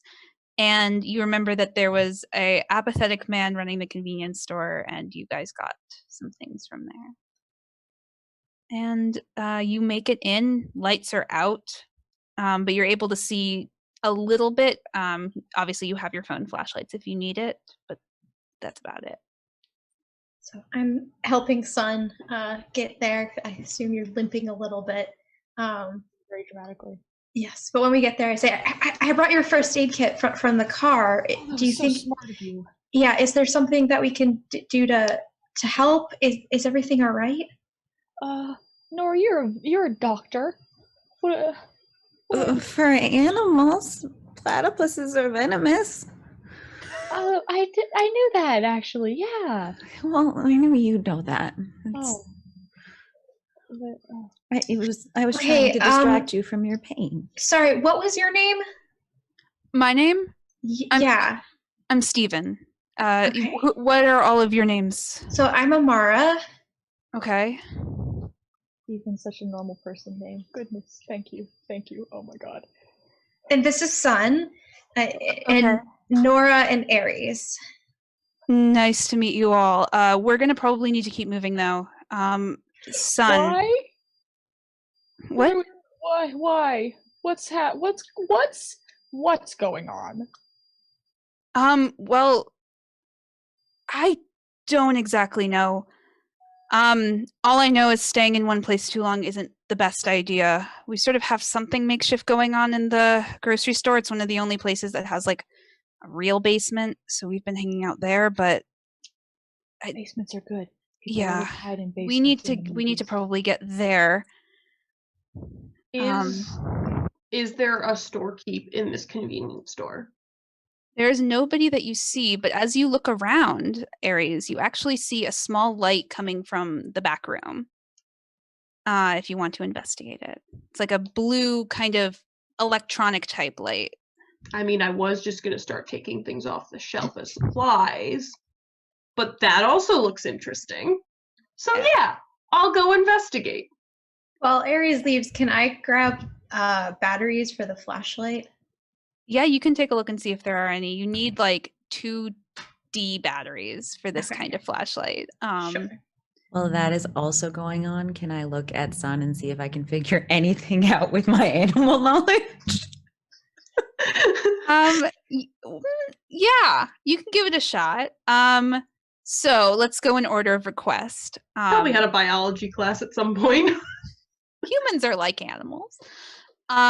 So Aries, you go into the back room to investigate this light, and you see a sort of a larger version of a portable battery designed to charge multiple phones. It seems like this was the back room of the convenience store where like people who were about to work or on break were hanging out, and so there's this sort of like setup where people can charge their phones.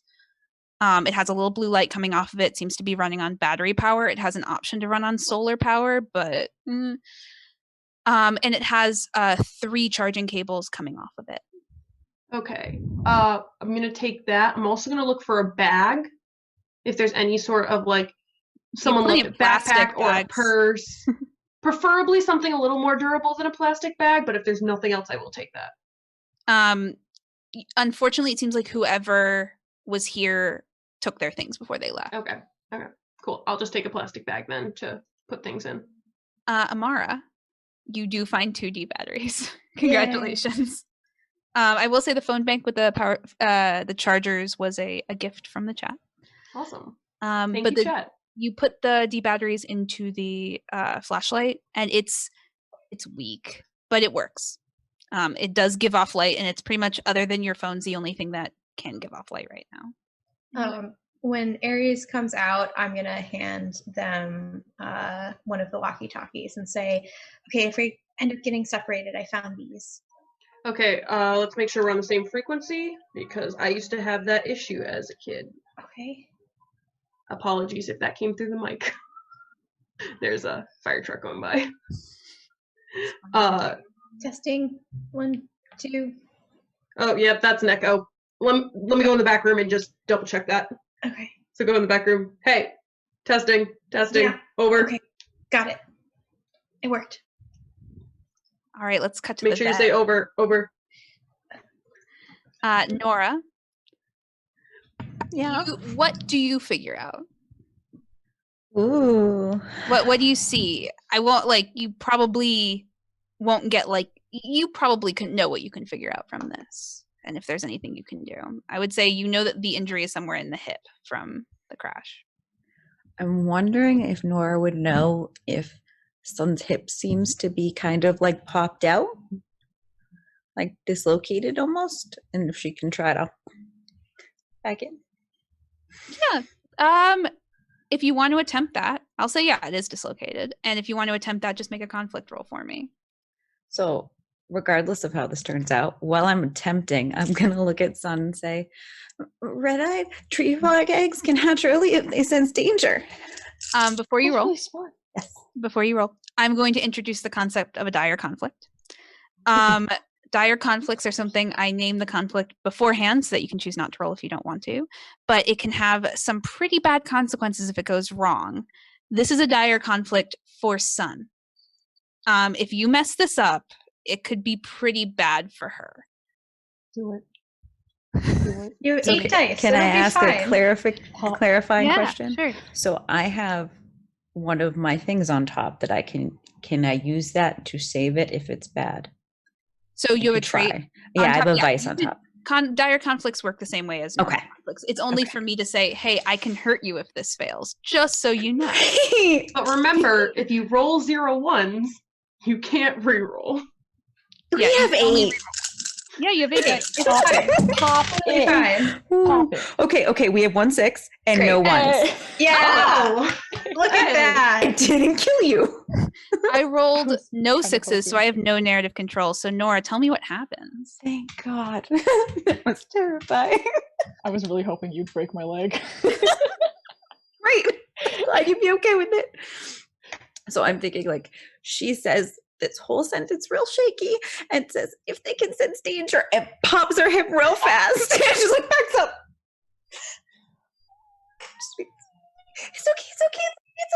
It's okay. I think Amara hears the noises that are happening. Oh my God, Son, are you okay? What's happening? What did you do, Nora? Oh my God! Amara kneels down to cradle Son's head. Oh my God, are you okay? She told me to.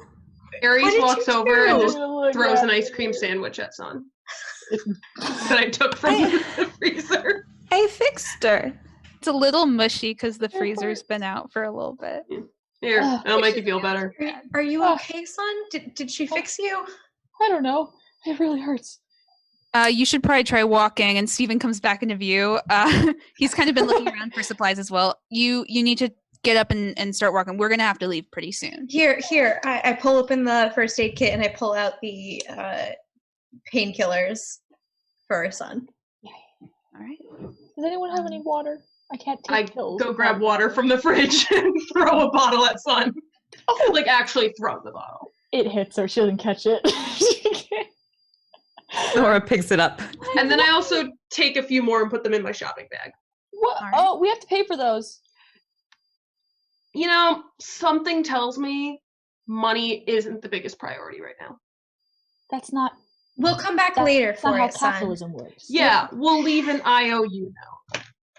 Okay. Oh, as long- We as do long as need we're to leaving- get moving. You guys hear a wet thud against the side of this building. Yeah. What's that? Okay. Yep. Here, I help Son up to her feet. Okay. How does it feel to walk? I'll manage. Okay. You can lean on me All right, still if you so- need to. I would love that. Okay, thanks. Yeah. Oh, I mean, you're welcome. You're welcome. Huh? So we need to run. I Just can't- so I don't want to ruin that, but we need to run when we leave and the grocery store, do you guys know where it is? No. Follow me. Just keep me in eye Okay. line. Stay close and follow me. In case we get lost, which direction is it from? If we exit when we exit the main door, which way? It's like 3 streets over, parallel to the ocean. Gotcha. Okay. I'm wearing like sandals. I can't. You want me to run? Go barefoot if you have Fast. to. We gotta go fast. Barefoot. What if there's glass? Maybe you should have worn better shoes. You didn't pack any? We were going to the beach. Okay, it's okay, son. I'll hold your hand and we'll just run together. Okay. Okay. We're good? Yes. Yeah. Let's go. Okay, 3, 2, 1, and he opens the door and starts booking it. Son, conflict roll, please. This to myself. Okay. 8 dice. It's 8 dice plus my Yeah, hook we're die. fine. We're fine. Yeah, so what's your Hope hope die? Yeah, you're great. I'm great. Oh God, I'm great. Jesus. God dang. How many fell off the table? I thought I feels like more than one, but I think just one. Hold on. I'd like to recommend dice trays. Wonderful. When you have no table space. My earbud fell out. What happened? What did you roll? 1, 2, 3, 4, 5, 6, 7, 8. Okay, cool. No, wait, I did lose one. Oh, son of a gun. I'm This is a down very a guy. chaotic moment as you all are running. I'll narrate for a moment. As you guys are running, Sun is slowly starting to fall behind, and Amara, you're getting sort of pulled behind too, and you're starting to lose visual a little bit in the rain. You can kind of see Aries and Nora, and you can't see Steven at all. Okay, I have 1 6 and no 1 6, no ones. Oh, great. Sorry That's a about full that. success. I'm gonna roll less dramatically. Sounds Don't good. worry, you'll have fewer dice soon. Hey. Yeah, it's like the most dice you'll ever have. All right, so Sun, you managed to keep up as best you can, and your full focus being on your running, and cool. And I do have narrative rights. I rolled for it. And Amara, your sort of sole focus is just keeping someone from the group in eyesight as you're moving, and together, because you are holding hands, the two of you managed to stay on track through this run. You do see something moving towards the ocean. You're seeing the ocean is getting closer. You don't know where it was before exactly, but you see some kind of like dark shadow that is either far away or really, it's hard to tell, but it feels big, just moving kind of quickly outside of eyeline, but it only makes you want to run faster, and that's what you all do. And you make it into the grocery store, and Steven sort of like shoulder checks this the automatic doors open and sort of tells you guys to like run in, and you all make it in soaking wet. Aries, you also notice ponchos. with ponchos. Yeah. Aries, you actually notice on the side of your leg is a large amount of water, and the plastic bag is starting to fill a little bit with water. Oh, that's what this was putting it under the poncho. It was, but unfortunately a bad thing that was donated was that your water bottles are leaking. Gotcha. No! Okay. If I feel that on my leg, I'm immediately taking out the bag with the portable charger out and just dropping the other stuff. Very smart move. Could have been bad. Yeah. But you guys make it inside. It is dark right now, and you don't see anyone else. And Steven's sort of breathing heavily and kind of recovering a little bit, saying, okay, the group is downstairs. Is everyone okay? We all made it? Yeah, we're good. Are you I just okay, want to son? note. Sorry, I just want to note that I'm putting the charger in my pants pocket. I'm distinctly not leaving it out where anyone else can see it. Okay, sounds good. Okay, so we need to move. Store's not that big, so just head to the back. Follow me. It's still a little dark, but we're all in the basement. Oh, wait, I have a flashlight. Oh, perfect. Oh, those are worth their weight in gold. And Were he there starts- none in here when you all got here? Couldn't find any. Why are you And running? he Where- starts where are we walking running towards the from? back. As you all are walking, I will say, two of you find certain things. Well, it looks like the group finds it, but I'll say Nora, you find this. There is a Tony Hawk branded skateboard. Yes. Sitting on a near empty shelf. And it is for some reason just calls to you. And Sun, as you're walking and your feet are squishing because your sandals are just soaked through, you see a pair of combat boots sitting on another empty shelf. Both gift from chat. Thank you, chat. Cool. Good aesthetic. Yeah. Totally clashes. I love it. Mm-hmm. So yeah. How exactly did you all figure out to come here, and why is a basement safe? We're right on the water. How is the basement the safe place? I don't know how many houses you've seen implode so far, but I feel like the basement would be relatively untouched. I feel like flooding's the least of our problems right now. That is true.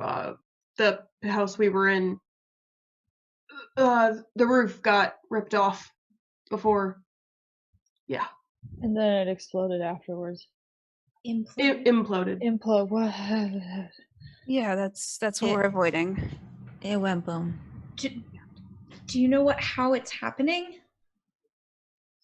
No, not really. And he's leading you through a back door that looks like employees only. For a moment, Son, you're like, but you follow. Like, oh, do you work here? He sort of ignores the question, and there's stairs over here. It's like a storage room for the extra stock. Most of upstairs was picked off anyway, so this is where all the good stuff is. How long has it been since this all started? Out of game, this started. We've pretty much been going close to real time. It was about when the rain started, so you guys were out roasting marshmallows when that happened. Okay. Wow. Like an hour. It's probably been like an hour, yeah. People looted really quickly. That seems very rude. Yeah, well, it's every person for themselves in this. And he sort of busts open a door at the bottom of the stairs, and you see 3 other people sitting around. It at first you're like, is that a campfire? And it's just a couple of like not flashlights, but sort of stationary lights that have been kind of put together as kind of a central light source. And they stand up and sort of look a little startled. And one of them goes, Steven, who are these people? And he's like, we sent up the flare. They saw it. Thought I could bring them in and keep them safe here.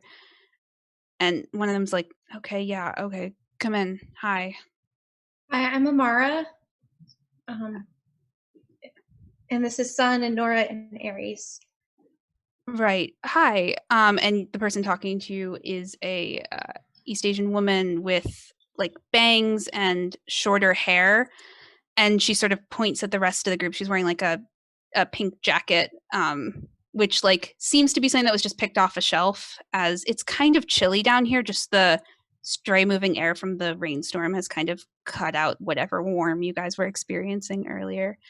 And she's like, I'm Crystal, that's Steven. And she points at the other 2, a blonde white guy who's pretty lanky and not really saying much of anything, who's sitting next to another Asian woman who has longer hair and is eating what looks to be like a cookie with like galaxy icing on it. Is just munching on it. That's Chris and Jasmine. Hi. Well, sorry to intrude, but thank you for letting us stay here. Our car, we got into an accident out on the road trying to get away from, and yeah. What were we trying to do? It's bad out there. I'm so confused. What were we trying to get away from? Why were we running? What were the old people? What did I hit? I am a good driver. I have the thing. I can't remember the auto insurance company now because I'm freaking out so much. Huh? The blonde kid sort of stands up like, why don't you sit down for a second? She probably got concussed. My hip and my head are 2 different places. Do you guys have any water? Yeah, we have some bottles. Okay, I'm gonna get a bottle of water for Sun, saying maybe just drink this slowly. Yeah, there's there's like those little baby bottles, not baby bottles, but like little bottles. Yeah, the little ones. There's like a 24 pack. 24 pack, and you can sort of give them to whoever you want, and a couple of the people who are already here take them. And so what do you think this is? Like, do you think we're just going to be? Is this something we can wait out down here? That was our plan. And Jasmine kind of turns to Chris, goes, I thought, and Chris is like, it's fine. We don't know what they are. We haven't seen them. We saw an elderly couple, and we heard saw scream. The elderly couple too, but Stephen, you said that they were bad. What do you mean? And they all kind of look to him, and Crystal goes, he saw it. I don't know. And Stephen's like, yeah, so I was heading out to see if there was anyone else or kind of get a better look at these things, and I saw them, and they were really nice to me, and they told me something. I can't remember what it was, and I was about to go towards them, and it was like I was in some kind of trance, and then I could hear screams from behind me, and that's when the power went out, and suddenly I just felt it was so long that I wasn't scared. I realized how scared I was when the power went out, and I just ran. But it wasn't natural. There's no reason I should have trusted them. They were just a little old couple. Old people are very cute. It felt wrong. They tried talking to us too, and that it felt wrong. You said you heard. You haven't. Oh, sorry. Yeah. There were people in this town. I don't know how many there are now. And Crystal walks up to you, son, with something in her arm. She's like, "You seem pretty banged up here," and just sort of drops something on your lap. You find some knee and elbow pads that she had scrunched together. The knee pads seem a little big for you. But the elbow pads would fit. And she's like, just in case. This, thank you. I'm wearing, as you can see, a sundress, so my knees are exposed. And I think that thank you. Yeah, of course. So are the four of you locals? Who's local here? I didn't even know people lived here. We were just on vacation. I'm just asking. Duh. And Crystal kind of backs off, kind of wasn't expecting. Have you visited this town before, though? Are you familiar with it at all? I mean, aren't they all kind of the same? Okay. And Chris Oh yeah, all beach towns have a military base near. I'm gonna try and. Okay. Oh. As you're trying to calm Aries down a little bit, suddenly everyone's plunged into darkness for a second, as the only light source at the moment was the sort of central fire in the middle. It flickers off for long enough to instill total fear before flickering back on. Who wants to make a conflict roll during that period of darkness? Can I do it? I want to yell something when it happens too. I can't wait to hear what animal fact everyone hears in this darkened silence. Please. Before or after I roll? Before. Give it Please. to us. As you're rolling. Kangaroos can't walk backward. Oh, I didn't know that one. Okay, we're gonna I don't. What would you roll? There's 3 1s and no 6s. But What do you have? I have my vice, which is hyper focused. Okay. But I don't know, could I So I will give you find something to work with here. out from it? Yeah. I'll give you something to work with, so you maybe have an excuse to use this if you'd like to. You feel something brush past your ankle. Oh fuck. Yeah, we're gonna use that. And it's gonna be this absolute attention, everything she can possibly find out about whatever touched her, because she is that's the one thing she can put attention to. So I can only reroll 1s, correct? Yes, you have 3 1s to reroll. There's no 6s in there. Okay. There's no sixes. Let's darken that candle then. Dang kangaroos. So we're down to how many die? 7. 7. And I have 3. All right, so let's talk about this failure. The thing brushes past your leg, Nora, as you shout your animal fact. And you feel it kind of, it doesn't stick to your leg, but it doesn't move from it. And even as you try and move your leg, it almost moves with you, but you don't feel it pulling against you. And it starts to stretch around your ankle, trying to encompass it. And yeah, I'll leave that for the truths. I think that's a good place to leave this failure. You feel like you can move your leg with it, but it's something about it. It feels on you, and it's not comfortable. So starting with the person that failed the roll, we have 7 truths to go through. My truth is going to be that at the same time as the lights go out, we can hear noises of stuff moving upstairs. All right. My truth is over at the military base, besides the weird siren that's still happening, it is strangely quiet and there is no activity. If you could do me a favor, Nora, and just repeat yours because I didn't hear the whole thing. Oh yeah, no worries. At the same time as the lights go dark and we're like, well, not the lights, but we're in full darkness, we can hear something moving above us in the store. Perfect. And then the military base is weirdly empty. Now it's my truth. I might as well, you guys have known this was a trap for long enough. This group intends to use you as a sacrifice.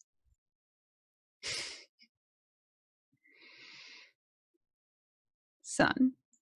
Oh, it's me? Yeah. Oh, sorry. I thought it was. You get to follow me. It's the best thing ever. Oh, super cool. Son's truth.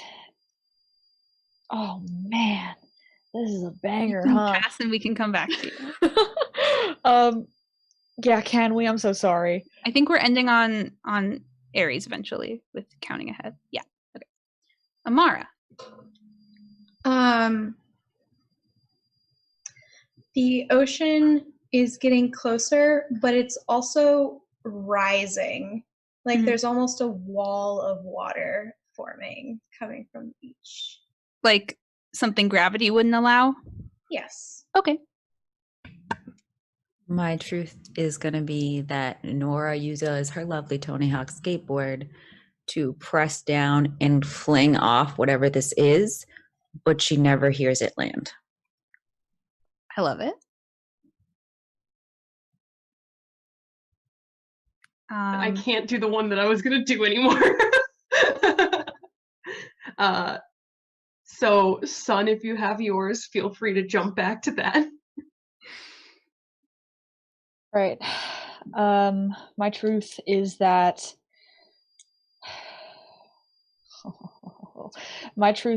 there are no working cars or bikes or anything in this town anymore. I just want to let you guys know you can do positive things too. I know, I can't, I'm panicking. No, that's they not don't a like criticism. kangaroos. Oh, okay. Okay. You can't do their weakness, but maybe they don't have a preference towards kangaroo. I will say that for the final truth, the lights had gone off and they come back on. Thank you. Not like all the lights, but like in this basement, they only went off for less than a minute and come back on. All right. The world is dark, maybe not where you are, and you are alive. All right. So it looks like we jump back in moments later as the lights have come back on. You've heard some screams and some noises and shuffling, and what you hear most loudly during this period of silence is a wet thud from the ceiling. Nora's going to look down to her leg immediately. For a second, you feel like something's casting a shadow on it, but it doesn't look like much else. Like you move your leg and the shadow kind of moves away and as shadows do, not as like weird ones do. Yeah, there's nothing on your leg. No residue. But the wet thud actually dislodged something from a top shelf in the storeroom that you're in, and you do see, specifically you, Amara, see 2 more D batteries fall from a top shelf in case the Oh. first 2 go out. Okay, store those in my pocket. Okay. And even more so, another thing that was dislodged, sorry, messages came in a little late. Aries, what falls in front of you is a baseball bat. Wonderful. Yeah, I'm grabbing that. And everybody's back in the group of 4 you've met. Stephen, Crystal, Jasmine, and Chris are all kind of startled looking, but they haven't really moved from where they were seated. They haven't gotten up or anything. Aries reaches down to grab the bat and kind of looks up at the ceiling where we've just heard the thud and kind of gives one of the, yeah, I don't think this basement's going to be safe for much longer. Yeah, I was going to ask this before, but if something implodes above you, I don't know if it's safe. Do you have a better idea? Says Stephen. Honestly, as much as this pains me to say it, I feel like there might be a better chance at building integrity at that base. Wow, that was big of you to say, Aries. Maybe there's military personnel there. I hope not. What? But I mean, have to. my car, we ran from here, but my car's at our beach house, our rental. It's like pretty far though. It's out of town. Our car. I mean, the military base was just past where we were staying, so. But we had to drive in here. Oh, how long does it take to walk for a 5-minute drive? I think I said in session 0 it would be a 20-minute walk from your house to the town. Okay. I have a feeling that there's probably not a gate we can drive in right now. We might just be better off walking. Okay. Chris, who hasn't... Go ahead. Oh, no, you go. Okay. Chris, who hasn't said much this whole time, and Jasmine both kind of stand up, and Jasmine, who has finished the cookie, goes, we have to do this now, looking at the rest of her group. Like, this is... We have... You guys heard them, and they all sort of pause for a second, looking at each other. And then... Is there something we can help you with? Stephen nods, and you see Crystal kick a power strip. Lights go out again. Aries turns on the flashlight on their phone. Oh yeah, I still have the flashlight, which I assume, turn on. You have a flashlight, and all of you have phones that you haven't light. charged yet, but you have chargers. And also steps in front of Amara because they have a feeling they know where this is going. Aries, make a conflict roll real fast. Yep. That's 7 dice. 1, 6, 1, 1. All right. Hmm. Do you give me a dice? A die? I'm gonna try it. Yeah. Well, do I get to know how many you rolled if there's a chance for me to take narrative control here? Why not? If we were at a table, you'd see it. I have not rolled any 6s. Okay, so then it would do nothing for me to re-roll that 1-1 except for to not give it to you. Yeah, and I kind of want it. So. I know you do. What do you think, party? Do you think I should try to be lucky about this? I think you should save Lucky. Okay. Lucky's a good one. Yeah. Lucky is a good one. Right. Okay, so we're giving 4 you dice. one of those. Y'all have 6. I got 6. Son of a mother. But you do succeed the roll, so when you feel someone, doesn't feel like it feels human, grab onto your shirt and try and pull you down, what happens? So Aries, ever since we kind of came down to this area, got that feeling of 8 people's a lot to try to protect at once.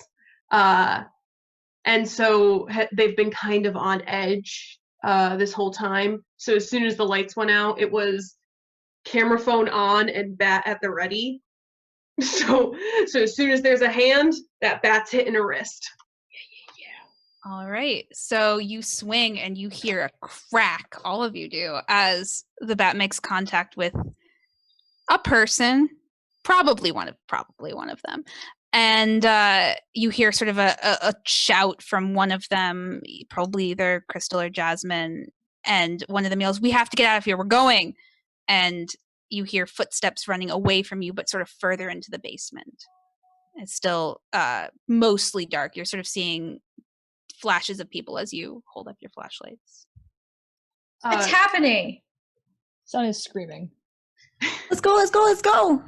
We gotta get out of here too. Okay. Can I do a quick scan with my flashlight to see if there's any other way out? You scan around with your flashlight. As you do sort of a 360, you first see where this other group was heading, which looks to be some sort of kind of secondary exit wine cellar. It probably goes up some stairs and out back. Mm-hmm. And then as you continue your turn, you don't see a second exit, but you're sure you came down one. And instead you just see sort of a wall of shadow. Almost like it's a wall with nothing on it is your first, your brain tells you that. And then you're like, there was a door there, I swear. Make a conflict roll. Follow them. Make a conflict roll. 2 6s, 1 1. Okay. All right. Reroll or no? I feel like I should keep trying to save Lucky because it's only one, right? It's only one. Yeah, Only one. please, give it to me. 5 dice now. Yeah. 5. So while you're looking at this wall, you first off managed to steel yourself so the absolute terror of the door went away. You're able to sort of swallow that down, but tell me how you react when you see something running across your vision kind of in front of this, almost like it came out and is running towards you, but around, maybe towards one of your party members. And it doesn't look shadowy or black. It looks like a squirrel.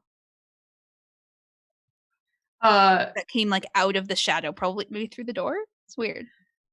The first thing, as soon as I realize that there's a shadow wall, it's Amara who's right behind me, kind of pushed towards the exit that the other group left and yelling, "Run!" And as I see something, I try to swing at it. I don't know if I'm going to hit it or not, but if it's small, I'm still trying to swing at it Okay. If it's a squirrel, maybe I'll scare it away. Nora and Sun, what are you doing when you hear? I'm grabbing Sun's arm as soon as Aries tells me to run, and I'm pulling Sun with me. Sun, are you wearing the knee and elbow pads? I was gonna say I had started strapping them on, so I'd say they're probably at least halfway on. All right. You get knee or elbow pads. Yeah, you get one or the other. I think I did knees first. Cool. So you have knee pads and combat boots on. You're slowly being protected by the chat. Thank you. Everyone's like, "Is it a fucking sundress?" Okay. So Amara grabs your hand and you start running. Okay. Just for reference, the moment the lights turned off, Sun started screaming, and then the screaming slowly turned into just I don't understand what's happening. Why are they running away? What happened to the thing? Why are the people? These are people. Why aren't we talking to each other? Why aren't we talking? And I grab her arm and say, "It's okay. We just need to go. We just need to go. It'll be okay." She keeps sort of guys as you running. pull her, but she runs with you. Nora, what are you doing in this moment? Nora is holding her skateboard and standing with Aries and reading. There used to be a type of crocodile that could gallop, and standing there but shaking. All right. Aries, make a conflict roll to try and either scare or attack the squirrel. No 6s. 1 1. Lucky. We're re-rolling. Come on. Okay, we're seeing if we're lucky about this. It's a 6. That's 1 6 I told you. I told you to say that. Squirrel. You did. Hunt that You did. squirrel. Hunt that squirrel. So yeah, you swing at it, and a strange thing happens. Actually, you do successfully. It appeared to have been going for Nora, like specifically, which is weird, like eye contact and everything. And as you swing, it dodges out of the way and then looks directly into your eyes with sort of an expression of the fuck, and is just standing there staring you down. You didn't hit it, but it sort of is staring you down with a weird determination. I just make a request that at some point someone in chat draws a squirrel that just says the fuck. That's all. So I kind of put an arm out in front of Nora and like staring down this squirrel. We're backing away. It's like just keep an eye on it. We're gonna get out of here. I'll watch it, make sure we're going the right way. Tony Hawk, protect me now. All right, as you guys slowly back away, Amara and Sun, you guys are running to that back door, really the only exit out of here, and you're seeing the other group is doing the same. They're a little ways ahead of you. I'm going to need one of the two of you, probably Amara, given just how physically fit this combo is, to make a conflict roll to try and get to the door before they inevitably lock it. I don't know why that didn't cross my mind. How much we're scared. Okay. It's 4 5s and a 1. Okay. So my trait is gullible. Oh, that actually really works. You burn gullible. I burn gullible to be like, oh, wait, we're gonna be right there. Just hold on just a second. Okay. Reroll that 1-1. I want to physically burn it because I do have a candle, but I won't. Just be Fire safe. safety. Fire safety. Note for the chat, in this game, if we ever played it in person, you do actually set your note cards on fire. That is part of the game. Okay. We're not doing that so much. I Okay, have a we're fake gonna get candle out and of that's here. We're gonna get out of here. Okay, that's a 6. It is a 6. It's my Gen Con 2017 die, and it came up on Gen Con 2017. Oh my god! The spirit of Gen Con blesses you. And when you shout this, at the very end of the group is Crystal, who's sort of in charge of closing the door, and turns around. Not like a combination of like confusion and kind of care, as if not that maybe she cares about you all, but more, is one of us still down here? Like, wait for me. It's like, oh, we can't lock one of ours in. So it turns around for just a second, sees it's you, and that gives you enough time to actually grab the door before it closes. So it's you versus Crystal to try and get this door open for you guys. The group that's backing away, the squirrel isn't moving, but it's like, it has a challenging look in its eye. Yes, Sun? I was gonna say, if it works, when Amara grabs the door, I think Sun would just kind of keep going and not like trying to attack, but just like completely out of sorts, just like wham right into Crystal. Just like paint in their shoulder check. face. All right. Who has that? Do I have? Who is carrying the hot pink for I us? have hot pink paint. Okay. All right. Remember your own inventories. I will not. I've literally been Be a writing lot who of has the things because I'm like, So, Sun, make a conflict roll for me. Try and Oh right, that's barrel what you do. into Crystal. Okay, so 5 die. Yeah. It won't go off the table this time. Yes. No. plus your hope die. Plus my hope die. Okay, I got Which 2 6s succeeds on and a 2. 5. I got 2 6s and 2 1s. Should I burn one? Up to I'm you. running out of That puts dice. us down to 3. I'm running What do you out have on top? I mean, I you're have only on candle 7. Wait, this Yeah. kind of works. Oh wait, what? Huh? What happened? We're only on candle 7, so even if it resets, we still have 6 when I go back. It's up to you, though. If it My- works, though.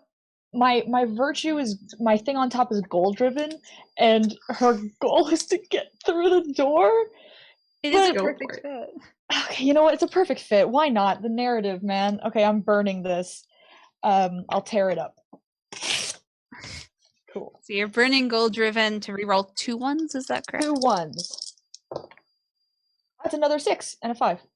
All So right. 3 6s total. You guys are still on 5 dice, correct? Yeah. Wait, sorry. Yes. Did I tear that prematurely? Do I lose it, or do I only lose it if I fail? Oh, you lose it. Oh, okay, cool. Sorry. Yeah. I thought I Takes more screwed up. time. It's the brink. The brink that. The You're brink. losing. Got it. Yeah. Cool. Thank you. So, I didn't roll any 6s, so tell me what happens when you start barreling into Crystal.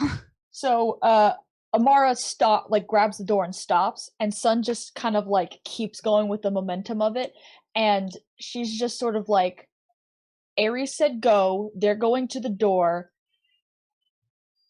this is the way to go, she's in the way, let's go. And just sort of like you know when you're like a crowded hallway at school and you're like, God, like high school, and you're like late and you're like, just go, just move, just go, and you like backpack check someone as you're like slamming through the door. Like, she basically does that.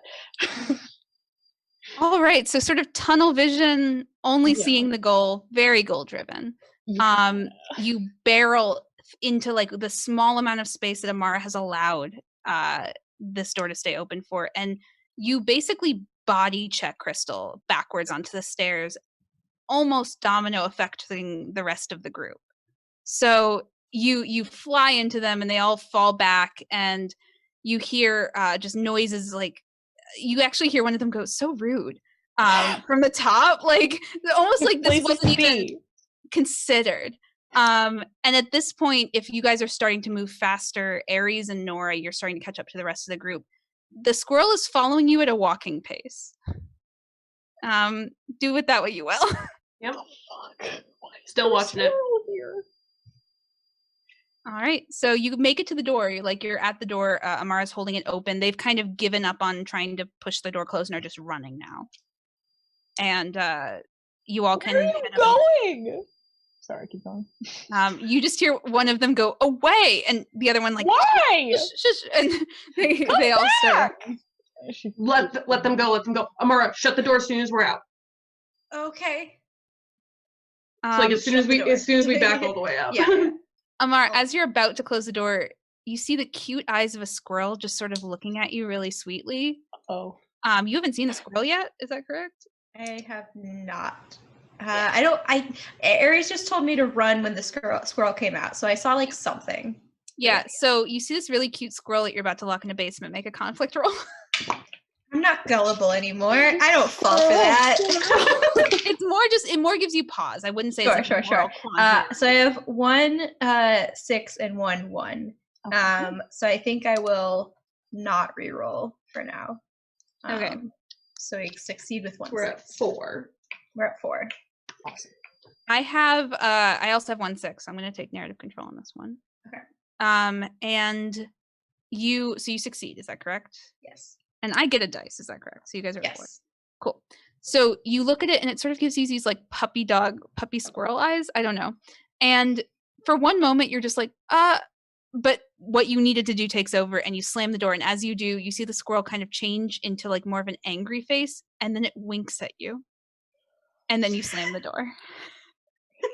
Squirrels are the devil. Squirrels scare me in real life. Oh, I think they're Not know you're in a cute. real life bear squirrels. This was a donation. Not actually. It's like, I just think they're unnerving. Okay. You guys are now in a stairway. It looks like there's another door at the top of the stairs that the group has seemed to have left open because you're being showered with a mist of rain. And they are nowhere to be seen. Sun's still yelling. We gotta run now. I think our best bet is probably to go towards that base. I agree.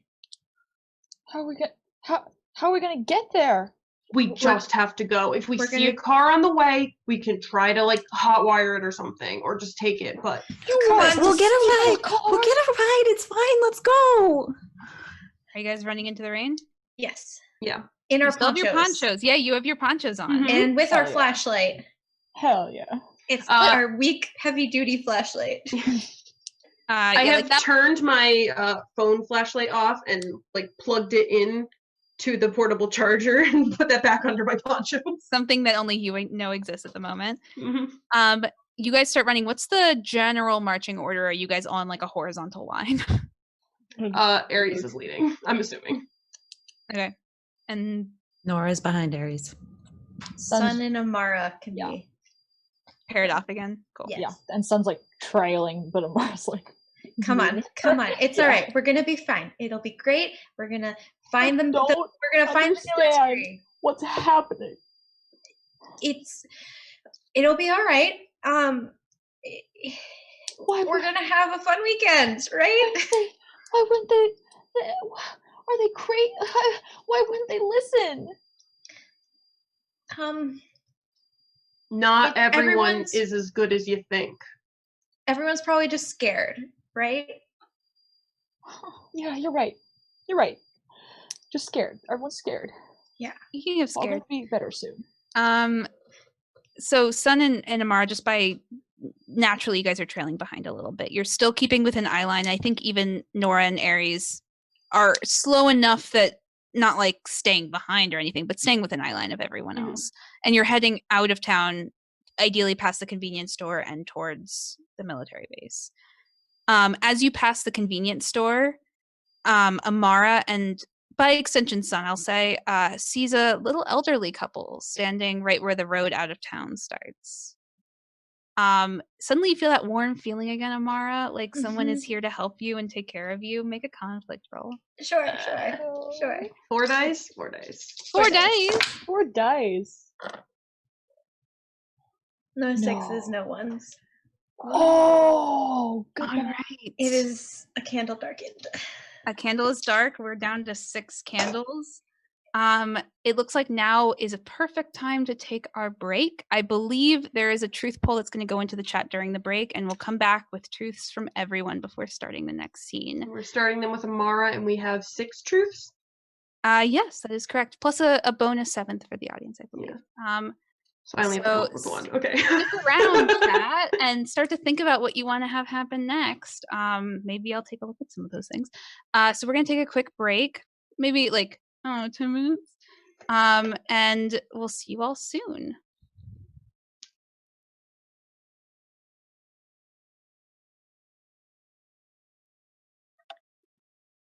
Hi, welcome back. We are in the middle, if you are just joining us, of a very wonderful 10 Candles game to benefit Take This. We've already gotten a wild amount of donations. I just found out we broke 1,000 and I am so excited. This is wild. Please keep donating. Please keep causing chaos. I just want to let everyone know, however, that once we get into the few candles remaining, when it becomes more role-playing, more character-driven, we might not be able to take as many good things and bad things, but I'm so glad we're able to take this many, and I want to personally thank whoever said this swirl. Thank you for this. All right, so where we picked up is, or left off, I said both. You all are running out of town, back the way you came, towards the military base. You have made it out of the grocery store relatively unscathed by the group of 4 who seemingly was trying to betray you. You don't know where they are at the moment. And as you run through the pouring rain out of town, you, Amara and Sun, are starting to fall a little bit behind. And that is when you two see the elderly couple again. And Amara, you started to feel that warm and cozy feeling like they've just said the nicest thing to you. And you don't know what exactly they said, but you swear they said something very sweet. And you just feel comforted by them. And because of that filled role, you really do. Like, they could help. You guys are in trouble. So let's move into that truths phase. I was given an audience truth and then promptly forgot it. So I'm going to go ahead and look that up before we go any further. Should have had it queued up, but it's fine. Oh, yes. I'll just say it outright and then we'll narrate how it needs to be narrated. But the truth is, someone is pulled into the shadows. And since there's really only 4 humans in play at the moment, it's going to have to be one of you. We'll see what that means. And I think there is one of you who's closest to the chopping block at the moment. So let's go ahead and go through the rest of the truths and see where we find ourselves. Just know that's what the audience picked for you all. So we start with the person who failed the roll. That is Amara. You are muted. Am I? Oh, there you are. now you're back. You're good. I'm just being quiet. My truth is that there is a tactical team a couple minutes away heading down from the military base. Okay. Ooh, my truth is going to be. Oh, sorry. Oh, never mind. You're counting. I keep thinking. I'm counting. You look so polite. I know. I'm like, oh no, sorry. So when we look ahead, all of the houses have imploded. Like you can't see anything. There's just empty driveways. My truth will be, while Mara sees the old couple, the other three of us are not seeing humans. Okay. If that's okay. I'm fine with that. Let me go ahead and tell you what you see. Well, I guess you don't really see much of anything except for just sort of, I would say it's human shaped, but it's entirely shadow, like a space where there is not a person. Okay. It's my truth. Okay. Along this line of decimated houses, each one implode. This is on the ocean side. You see that this wall of water, which is vertically holding its shape and moving up and towards, is almost aligned with the backyards of these houses. My truth is that the torrential downpour that we've been experiencing for the past, since everything started, is starting to let up a little bit. Like it's not coming down as hard. It might stop sometime soon, if that's okay. Yeah. And I think last truth, Amara again. Great. My last truth is that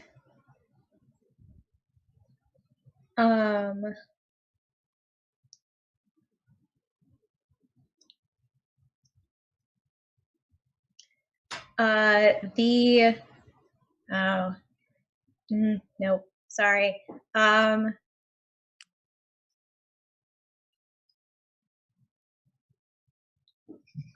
We get some fish raining down on us instead from the ocean. Goodness, thank you. Interesting. Thank you. I love it. The ocean's being sucked up and then dropped down. Hey, what goes up, man? So yeah, Sun, from your perspective, I just want to narrate this. This is not part of the going back into the scene, but you're like, yeah, the rain is letting up. This could be a positive, and then just flat onto your face is about like a 6-inch long fish, and then it hits the ground. But what's happening as well, as part of this, I want to really enact that audience truth of someone is grabbed into the shadows. So not only do it's gonna be no, but before that, there's a final sticky noted truth. Oh, thank you. The other truth: the world is dark and you are alive. We are alive. 50% success rate on that. Good job. Better than usual.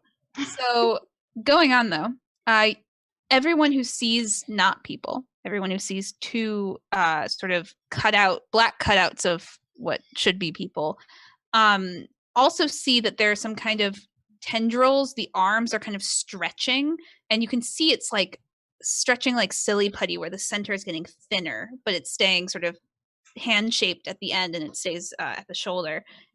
Exactly. You happen to have some on hand.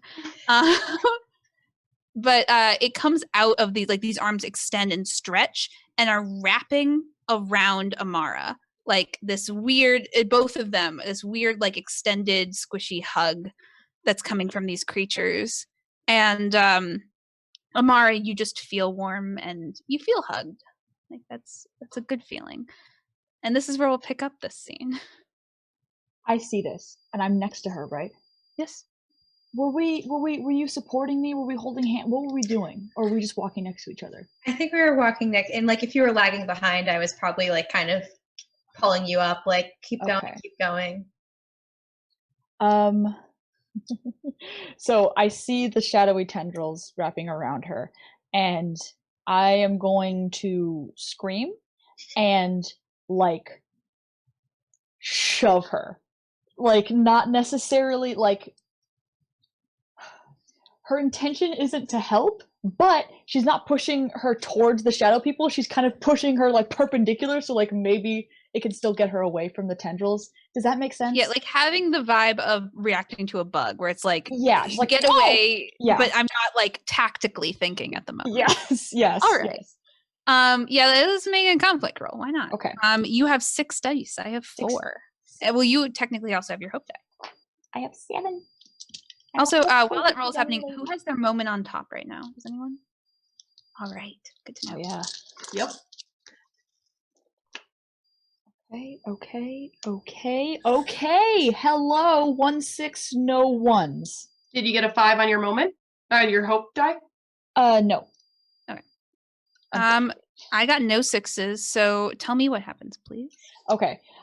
So Sun sees these tendrils coming out of hell and wrapping around someone who's like close enough to be touching her, and is just immediately like, I want to be as far away from that as possible so I can pretend it doesn't exist, and just full force, like if you had kind of like your arm on like my back or something to like kind of like be like keep walking forward, she kind of like twists, puts her arm on your back, and just goes like whoom.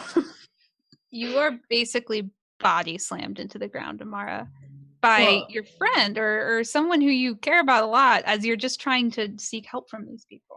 Do the tendrils come off of me, or they kind of follow you down, but you notice at the center where they're not you, but everyone else knows, is that the center where they're most stretched, they're getting kind of silly putty thin, and you think could be severed with some extra like getting physically getting away from them. And Amara, just make a conflict roll real fast. Great.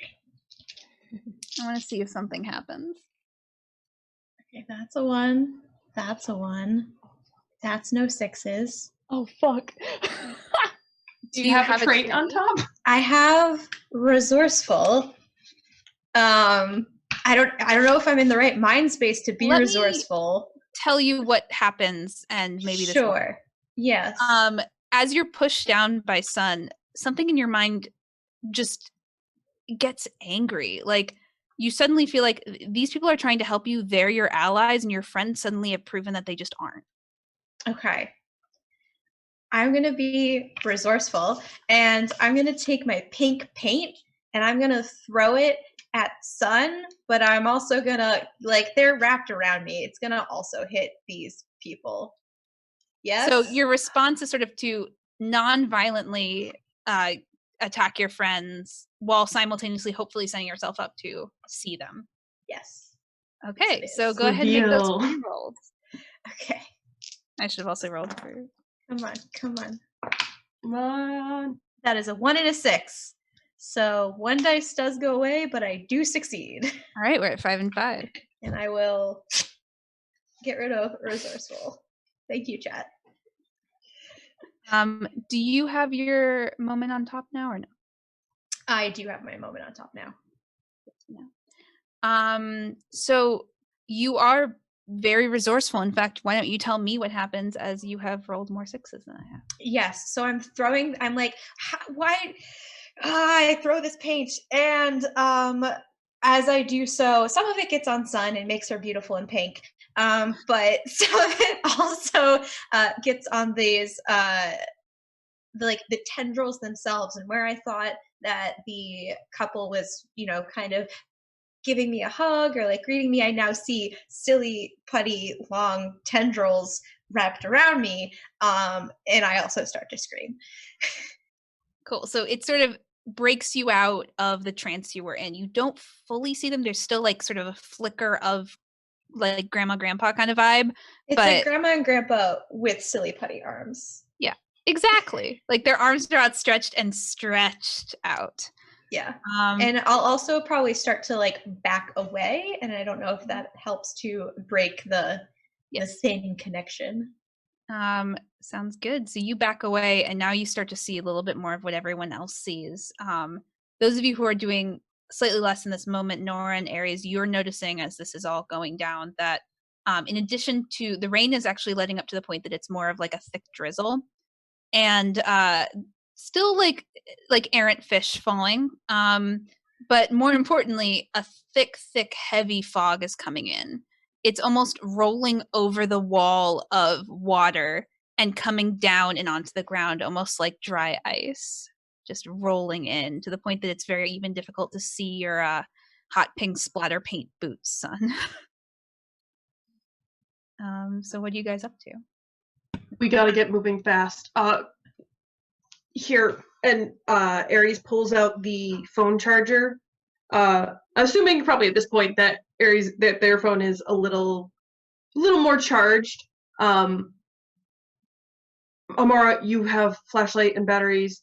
Nora or Sun, one of you, whoever's phone is lowest, take this, charge it for a bit. We, at least if we get caught in the fog, we can see each other's flashlights. Wait, are the old people gone? Yeah, I was also wondering that. Oh. Sorry. Does she still have tendrils wrapped around her?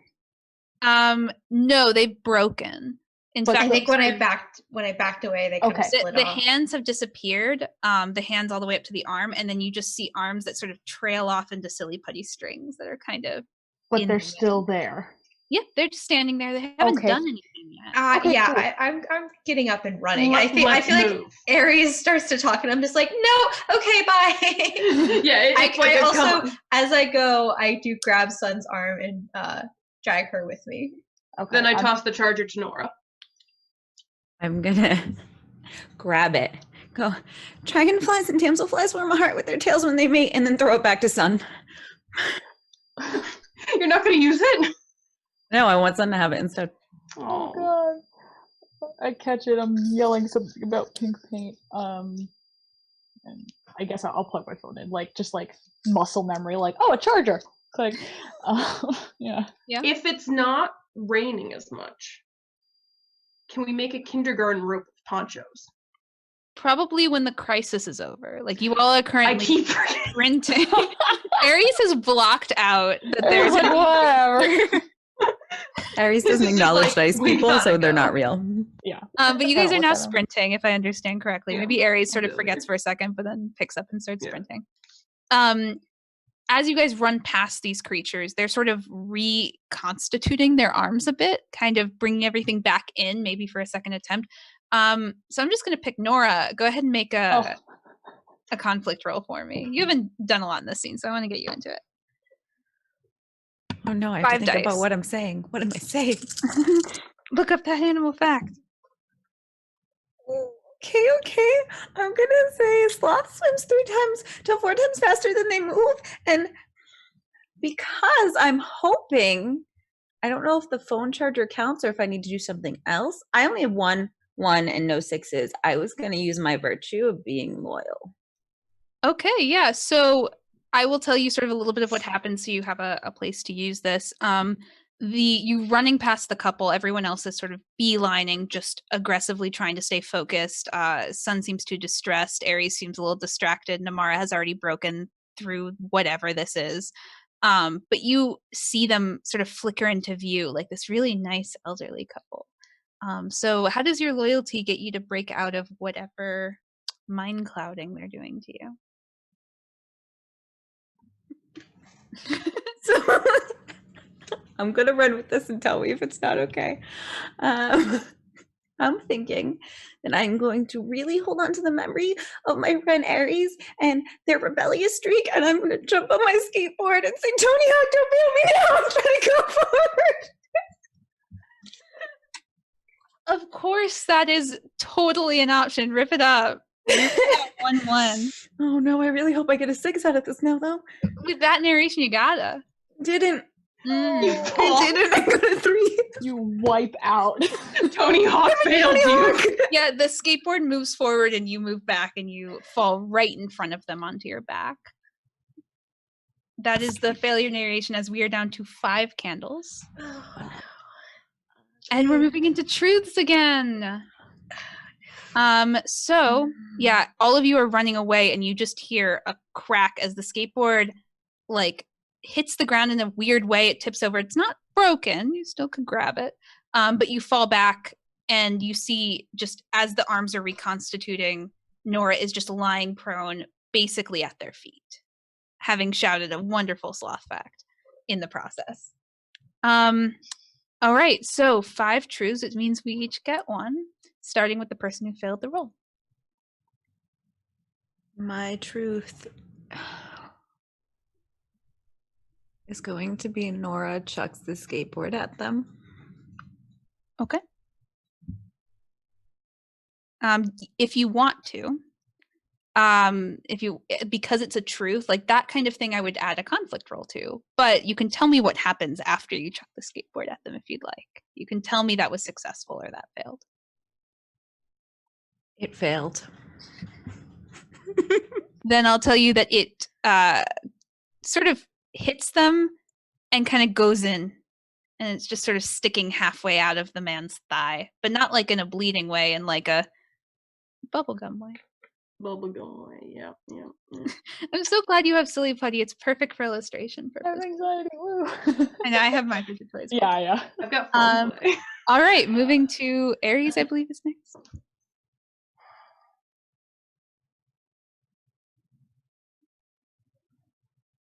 Okay. Changing it on the fly. That it was a tactical group, I think, was in the last truth. Yes. Heading towards you all. The tactical group makes it to us. There's only one person in that group. Okay. There were more before, though. Just one now. Not a group. Sure. I love it. I'm next. The person who is arriving is human. I'll give that to you guys. Whether by Nora's fantastic veterinary skills or adrenaline, Sun's leg is starting to feel better. Like, could potentially like sprint if she needs to now. Probably adrenaline. Maybe not run long distance, but Not like, long distance, but just like if you need. Oof, yeah. And last one.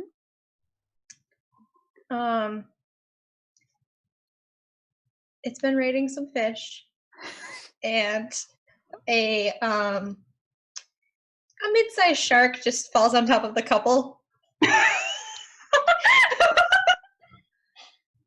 I will allow this Deus Ex Machina to take place. Thank you. I love you. Can we please name the shark Tony Hawk? Tony Hawk. Some shark The facts. spirit of Tony Hawk has come through. You prayed to the spirit, and it was a delay on the reaction. I didn't think the weirdest thing this game was going to come from you guys and not the chat. Sorry. Come on, chat, pick it up. Yeah, really up your game here. All right, so that is all the truths. The last one is that the world is dark and you are alive. We have 5 candles. 5 candles, 5 dice. Oh boy. Here we So go. it looks like we're picking up seconds later. You guys have run away. Nora, you managed to throw the skateboard, and as you're getting up, trying to get away from them, scrambling off, you hear, all of you actually hear 2 things in quick succession. You hear the sound of a motor coming up towards you very quickly and then screeching to a halt where you guys are, kind of coming out of the fog. And you hear a wet thud as a shark falls onto the couple, and you see them squish down almost flat and like up and around it. And for those of you who can still see a couple, which is Amara and Nora, you still have that slight visual. It's not pretty. Looks like someone sort of stretched and squished a person around. No blood or anything. Nora, you got a shark fact for this? Elements make low frequency rumblings to communicate over long distances. Maybe there's an elephant. And you hear a car door open. Excuse me. What- Are you a How person? many there are you? There's 4 of us. Okay. And there's someone who gets out of the car, and it's in full military garb. You don't know how high ranking or anything, but like in camo. someone gets out of the sort of, it looks like a buggy, painted brown. You see a woman with darker skin and braids going down her back with like a helmet on top, sort of come out and eye you all up, and has a gun trained on you at the moment. Oh my god! Please don't shoot. We're trying to get away from the people. Are you from the base? Is it safe there? Son starts crying. I need you to talk, and points at Nora. Nora, animal fact. 9-banded armadillos always give birth to identical quadruplets. That's technically talking. All right, so all of you are human then, or at least that's what I can tell. The Yes, ones sir. under the shark. We were staying at the beach house, and then it imploded. We tried to go to town, but the old couple. They don't need a play-by-play. Okay. So anyone else? Any survivors? Is it just the 4 of you? There were some other people. Just the 4 of us. What? Which one?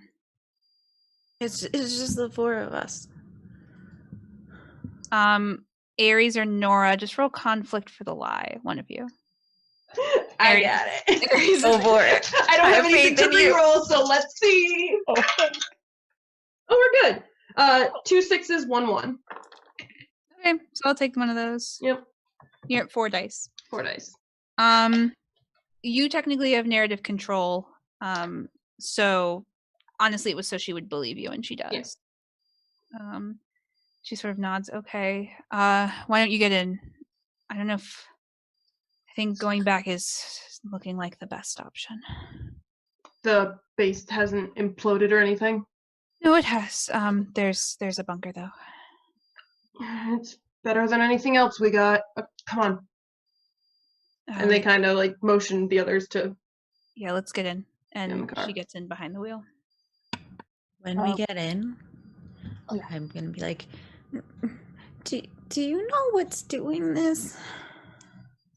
And so first off, I want to know where everyone is in the car, please. I'm getting in passenger seat. Cool. And then middle seat.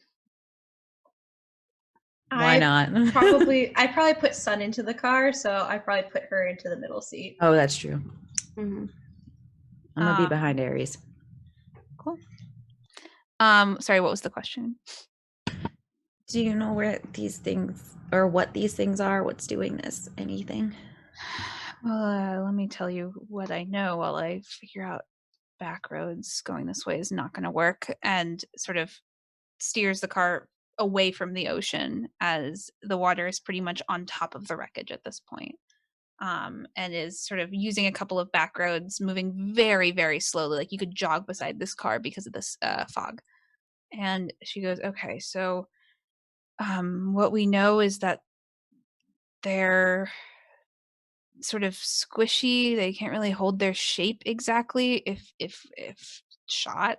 They are able to lull people into a false sense of security. They can look like us, but it seems like they're limited what they can turn into. Like I've never seen any of them turn into like me. They don't seem to mirror. And they have stretchy limbs that will encompass you. That's all I have. Do you know where they came from by any chance? Nora, is your moment on top? Yes, it is. Yes, actually. We were trying to get away. We were doing some scans on the ocean. You don't need to know what. Something fell into it. So that's all we can figure out. It was some kind of wave or something, and we were trying to figure out the origin, and all we can think of is like space rock or something. It happens occasionally, but I don't think these things are aliens, but what else could they be? A narwhal horn is actually a tooth that can grow up to 10 feet. And can I try to use my moment? Yes! With my animal facts. Alright. You're going to make a conflict roll, and if you succeed, you can get your hope die. Can you read out what your moment is? Yes, please read it out loud. My moment is I will find hope when we find out where the creatures or monsters came from. Thus, me wanting to know.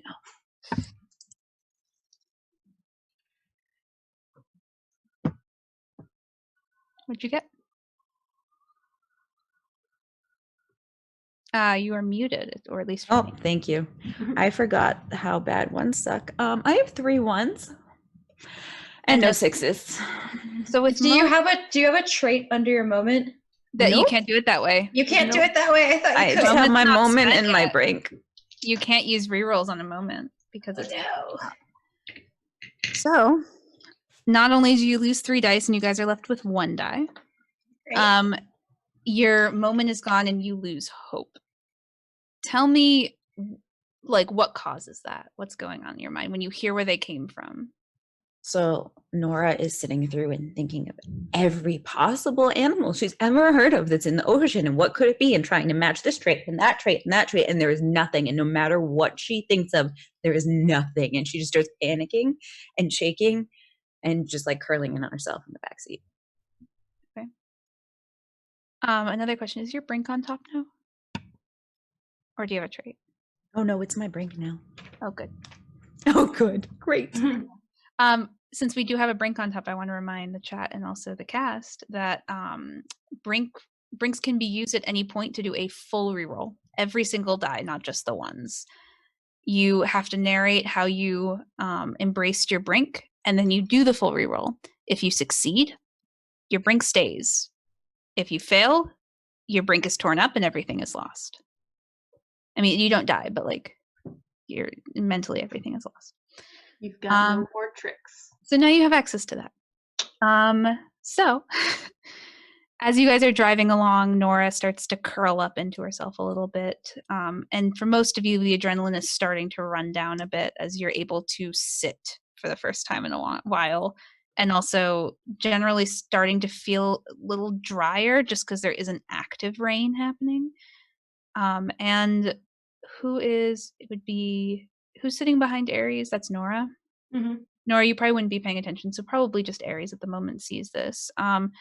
You guys are driving along, I wouldn't say it's like a woods, but like a wooded area, kind of where there isn't housing. It looks like there's signs up that it's going to develop into more beach housing.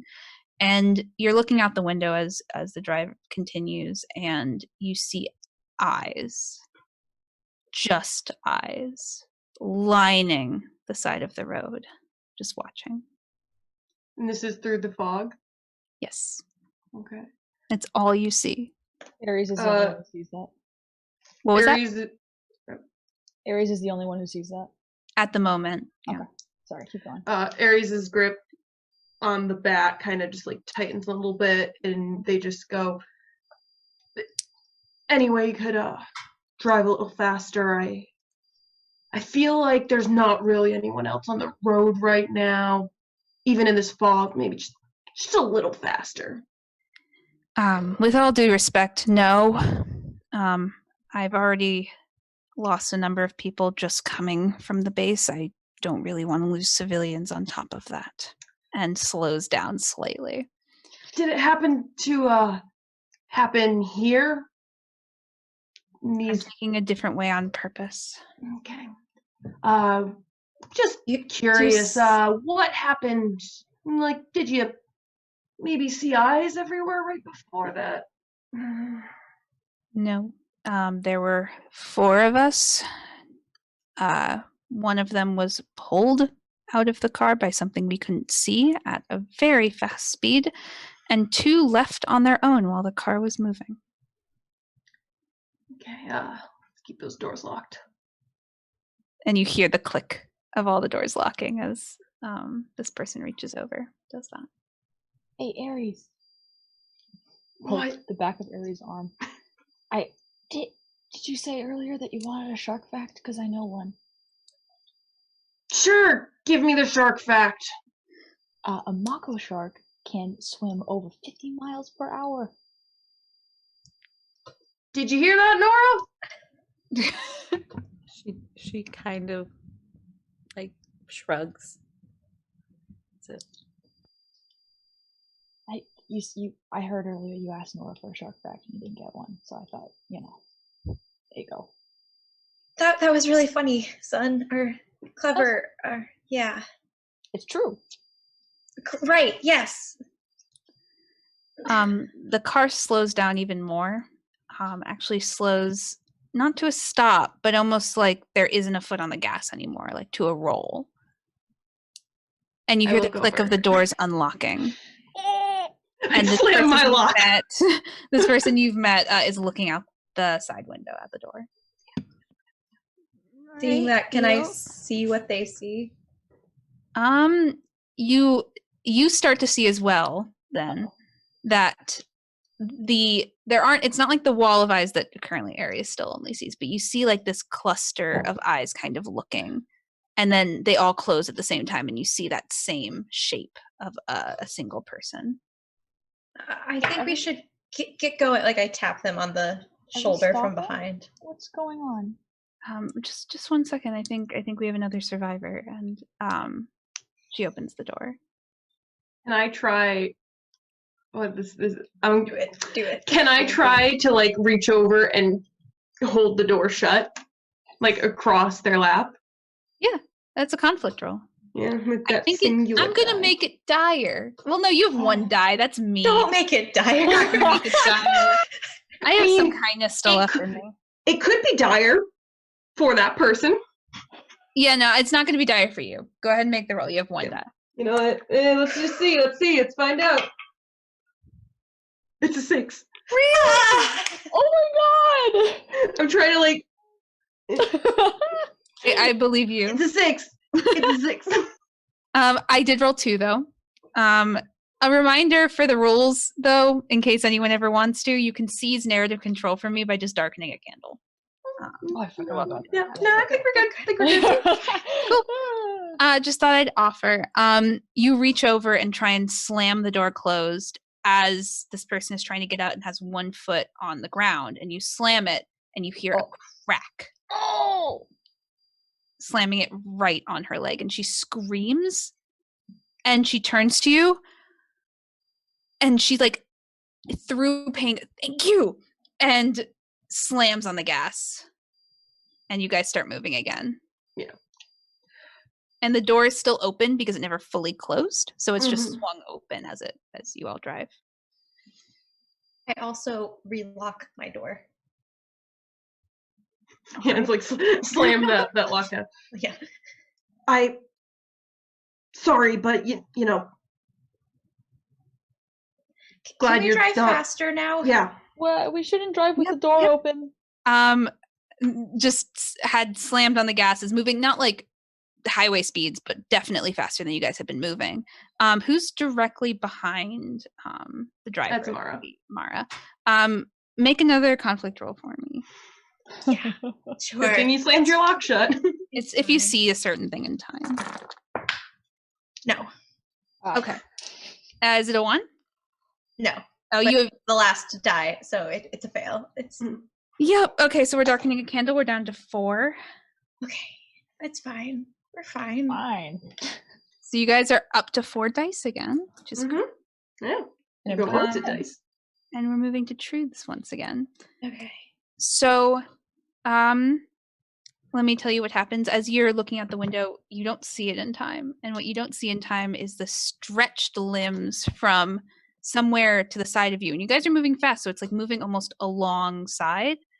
And it just rips the driver out of the car and draws her into the shadows. And she is nowhere to be seen. There was just a slight yelp, and that's it. And the car is still moving pretty fast. Obviously, it will be gradually slowing as there's no foot on the gas, but there's also no one at the wheel. So let's move to truths, shall we? Starts with the person who failed the roll. So, yes. And we have 4 total, so one person won't be doing one. They'll be spared. Right. Truths.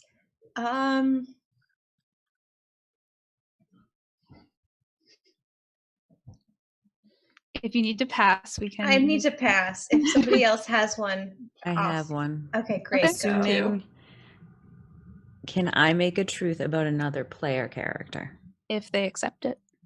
All right, Aries, let's see how you feel about it. I was gonna say if it's that Aries is leaping over into the driver's seat Yes, and it driving is. us to the base, that was gonna be my truth. That's exactly what I was thinking. I was, especially as somebody who mentioned hot wiring a car. Aries has no problem hopping over real fast and like getting control of the car. Yeah. So, question, is it getting control of the car or driving you all to the military base? Because I'm fine with either. Oop, muted, driving us to the military base. I want to get to that base. All right. Aries. Or Amara, if you have one. I have one. Amara leans forward and closes the driver door since she is right behind it. Yeah. So just to confirm on Nora's truth, this is setting the next scene at the base. Yes. Okay. Just wanted to make sure. We get there very quickly with Aries' driving, and the gate is open. Okay. And my last one. Well, I think actually I want to remind you all and actually let the chat know something that happened in our session 0. We did a round of truths as practice, and as for fun, I decided to make them real. And most of them I told you in the starting thing where I was talking about the house getting imploded, which was not mine, and I love it.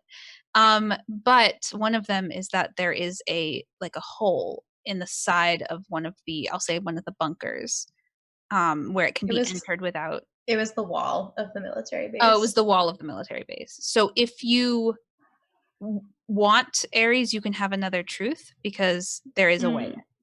Okay. And I can do mine while you think. No, I think I got one. We'll say that when the other military personnel left the vehicle, they left their supplies in it. So we are in a pretty well stocked vehicle right now. Okay. And my last one. There are beings at this base, but none of them human. Yep.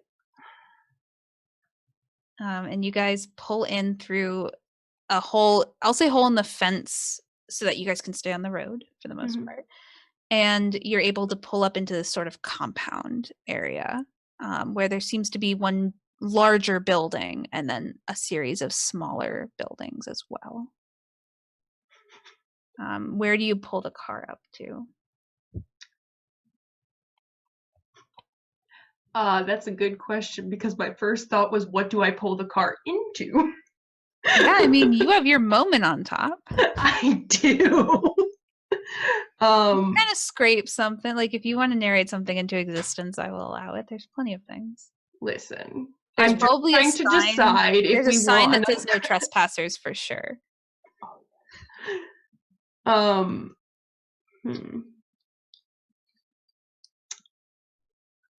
Do you want to read your moment aloud for the chat? Yes. So my moment is I will find hope when I can destroy government property. I'm trying to decide what to destroy right now. Valid. And it may be the car. Because listen, we can crash right through a door that gives us good entry to a building.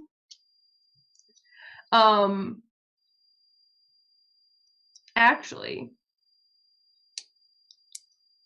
oh no, not that. They're bubblegum creatures. They can't really get hit by the cars. I wouldn't say they're government property. No, they're not. That. No, but the car is. Yeah, I mean, you could always, if to give you a suggestion, you can always get out of the car and just tear wires out of it, like make it unusable. That is true. No, I want to crash into something. There we go. Okay. I really do. So there's sort of a barrack area that looks like maybe people who have to stay on site, like a sort of bedding quarters or something like that. You could head towards that. Yeah. Yeah. Let's go try to break into that.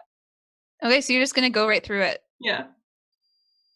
Make a conflict roll. This is the conflict roll for your moment of hope as well. And I hate to say it because this is so weird. I've never done this. It's a dire conflict. Do it.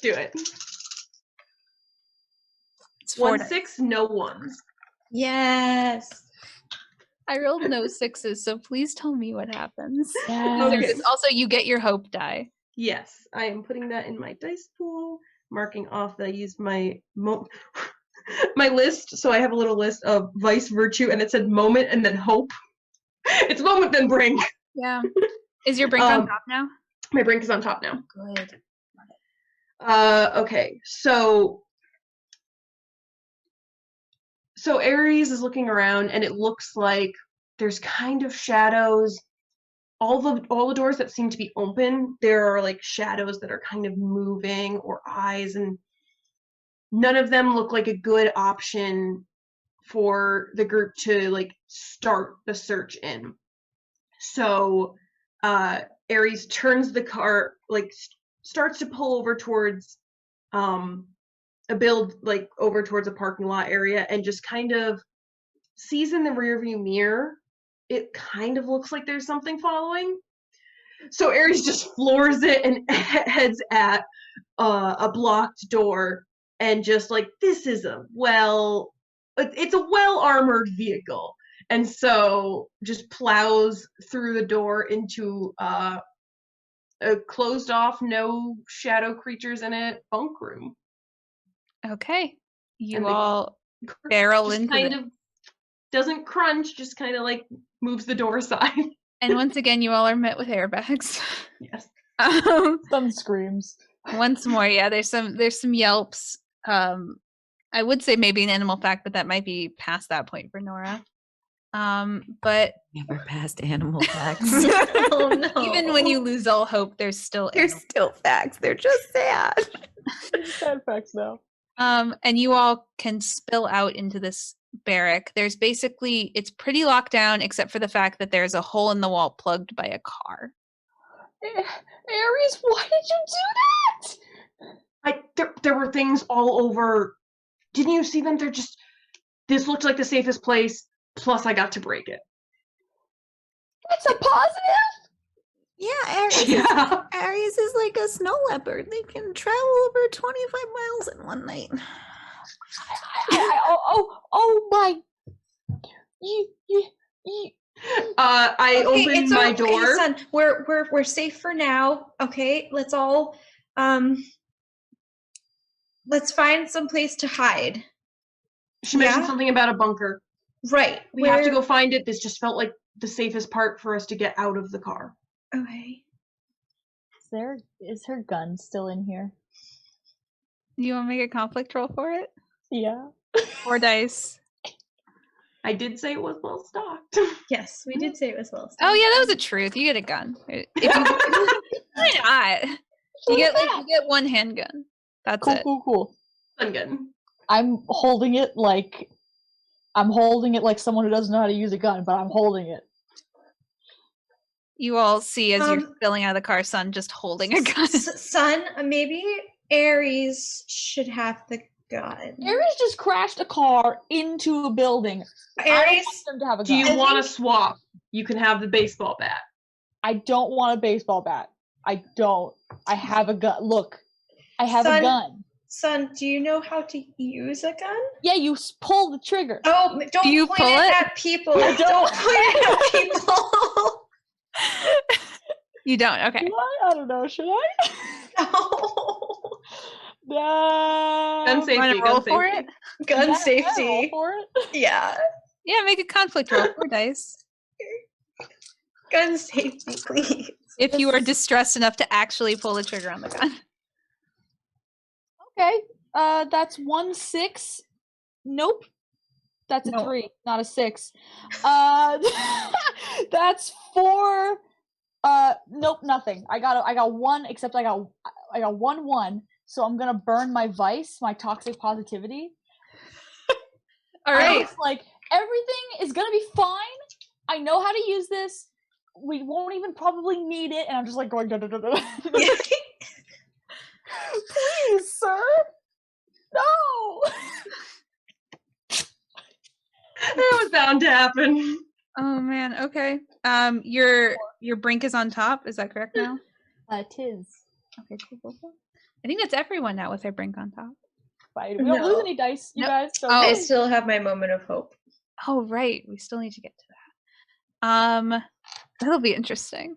As Sun waves the gun around, explaining that everything is going to be okay and that this it's all is good. easy, you fire a shot into the ceiling, startling pretty much everyone, and then you hear a wet thud against the ceiling.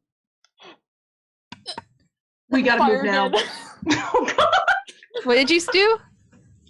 We just failed? We just failed a roll. We go Can I do into that? truths. Yes, that's correct. Oh yeah, I'm sorry. I was ready to keep playing. Thank you. That can be your truth. You fire again. Can be your truth. There you go. We'll see. So we're going into truths now. I also believe this is the one where the audience gets their last truth. Oh boy. So I'll wait on that. I hope the poll went out, and if it didn't, now it can come at the end. All right. So starting with the person who failed the roll, we're going to go through. We have 3 truths. So that is, I'm just seeing. I don't get one. Cool. Mm-mm. You and I don't get one. So go ahead, Son. All right. I hear something land on the roof, and instinctually, I pull the trigger on the gun again, and I actually managed to hit it.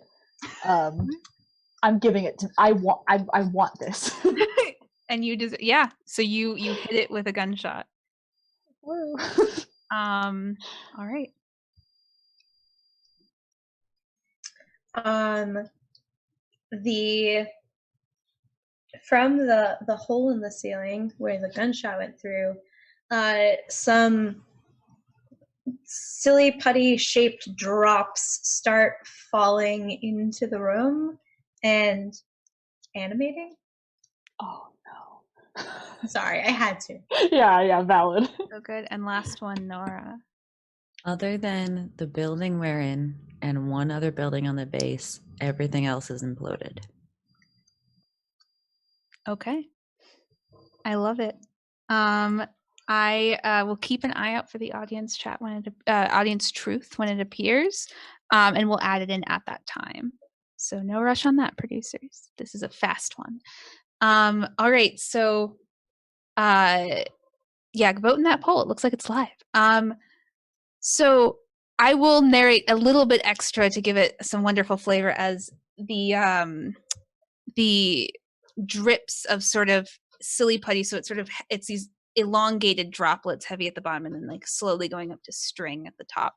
Thank you for the illustration. The ground, they start to sort of coagulate and turn into some kind of form as you all slowly see it take the form of a squirrel. And we have our truth. It's getting very cold, unnaturally cold. And you feel it's not just cold from the climate, which is kind of happening now. It's heavy winds, and you think this is the kind of wind you get when you're like in the water at the beach.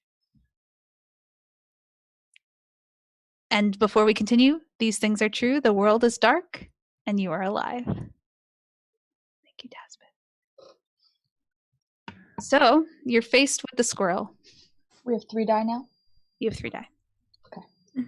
Moray eels have a second set of jaws that extend from their throats. Aries, do you have your lighter? Do. Are we burning this down? We're burning it down.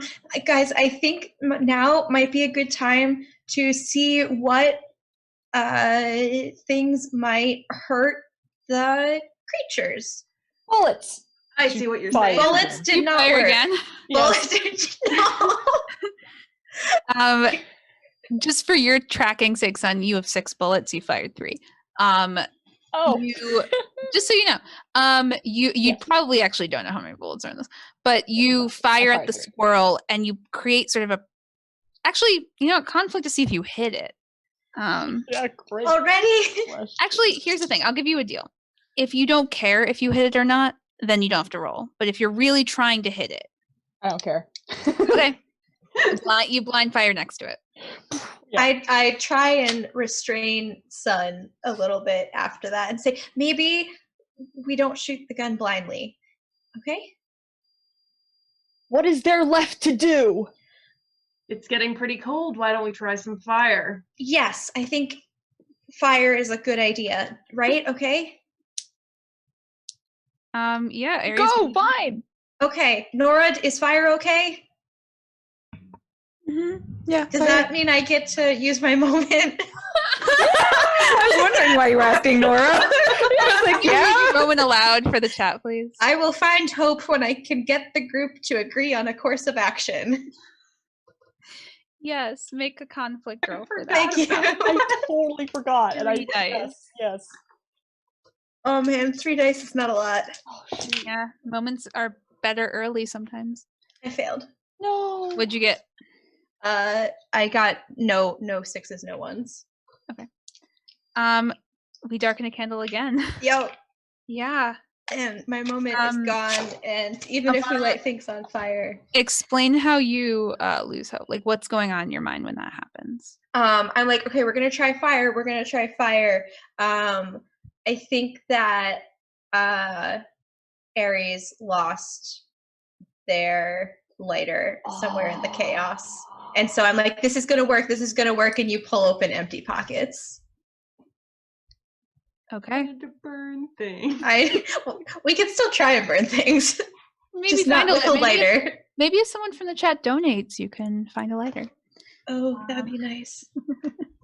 But for now, that is But a I fail. am hopeless. We are on, all hope is lost. All of you are on your brinks. We have 2 candles left. So let's start with the person who failed the roll. Oh, that's me again. Oh wow, I totally forgot that we would. Yep. Here we go. Okay. It's just 2 of you, so it's just Amara and Nora giving truths. Um.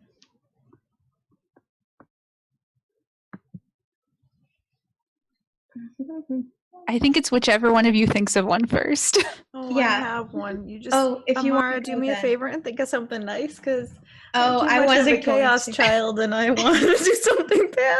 Okay, tell me your. I Tell me your want to bad let thing. everyone know, including the chat, that we're on candle 2. Once one more failed roll and we're on the last stand. At that point, there's no more rolls, and you guys are going to narrate how the story ends. So it doesn't have to be all happy at this point. You guys know where you are. So my truth is we can hear off in the not super far distant, but a bunch of little click clacks, like a lot of squirrels.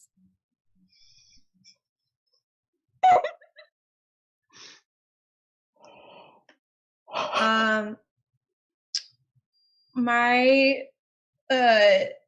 truth is that the base is starting to flood with the water that's coming in. So if we were to find a bunker, that would probably just be full of All right. Can you actually? I'm so sorry. Can you repeat that one more time? I got a donation right when that happened. So the mine. yes, please. Sorry. The base is starting to flood. The water's moving in, and if we do find a bunker, it's full of water. The world is dark, and you are alive. So, as you all are moving somewhere, at this point you aren't sure, but let me give you sort of a view of your surroundings for the moment. You see the one squirrel. As water slowly rises around it, it seems unbothered by that. And you start to see more squirrels come into view.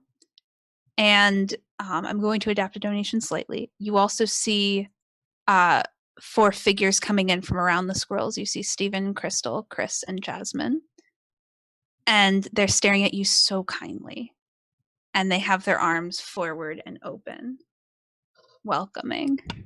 And the bunker's filling with water. It's not going to fill very, very high because there is a hole in the wall. But the flooding is continuing pretty heavily. And In addition to that, Ares, as this is all happening, as you're taking all of this information, and you see sitting on one of the top bunks of the bunk beds in the space is a box of matches from a donation. So this is where you all start this moment. There's an army of squirrels and 4 humans. A bird's heart beats 400 times per minute when it's resting. Mine's going faster, I think. Can I Mhm. jump up onto that bunk bed Mhm. and light it ablaze? Dire conflict roll, please. 2 dice. 3, because I have my moment. That's correct. You have your hope die, which succeeds on a 5 or a 6. I got a 6.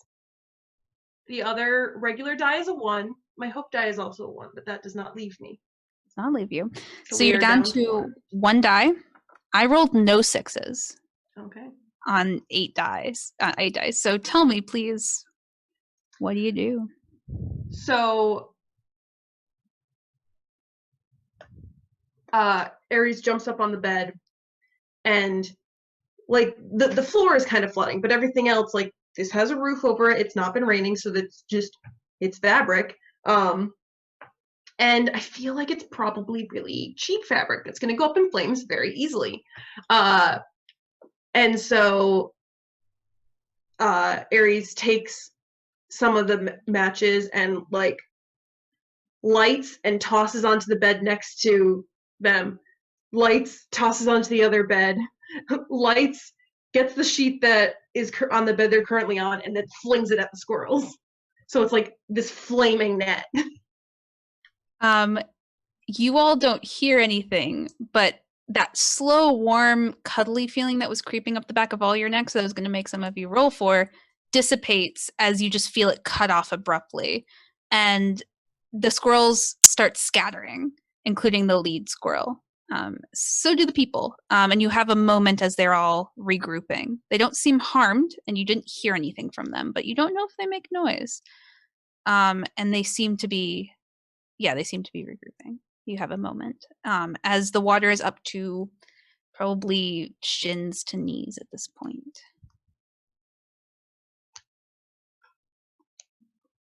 Fire's gonna work, but we gotta go. It's gonna go out soon with all the water. Okay, so the 4 humans, yes? Yes, and also you guys have bathed in more light than you've been in like this entire evening. Like there's Okay. a lot of light right now. Yes, 4 humans. The 4 you've met. Well, Okay. humans. Ares is trying to get us to move. Sun takes like 1 step forward and points the gun at the nearest human and says, Why wouldn't you help? Why aren't you helping? You don't feel anything from them. You just see a stern, unfeeling, inhumanly stoic face from, I'll say, Jasmine, as she stares you down. Ares puts a hand on Sun's shoulder. That's not them anymore. Okay. And you realize when the hand goes on your shoulder, they don't blink.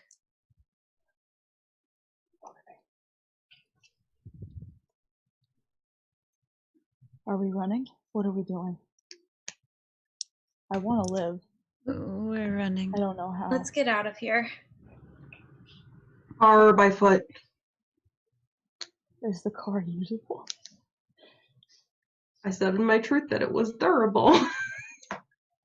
But You I don't also, know. your moment is to break government property. I broke the building. No, that's fair. It's fair.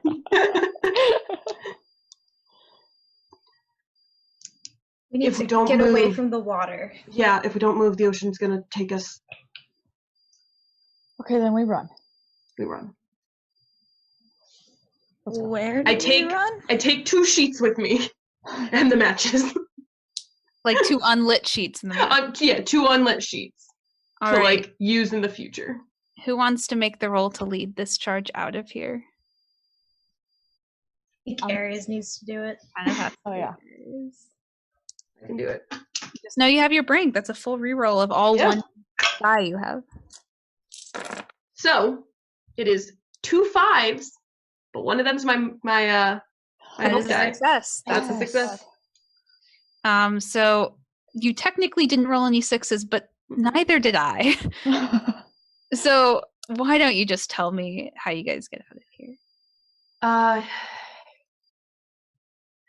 Ares takes one of the already burning sheets that they had already lit and kind of like flings it in the direction that we're planning to go.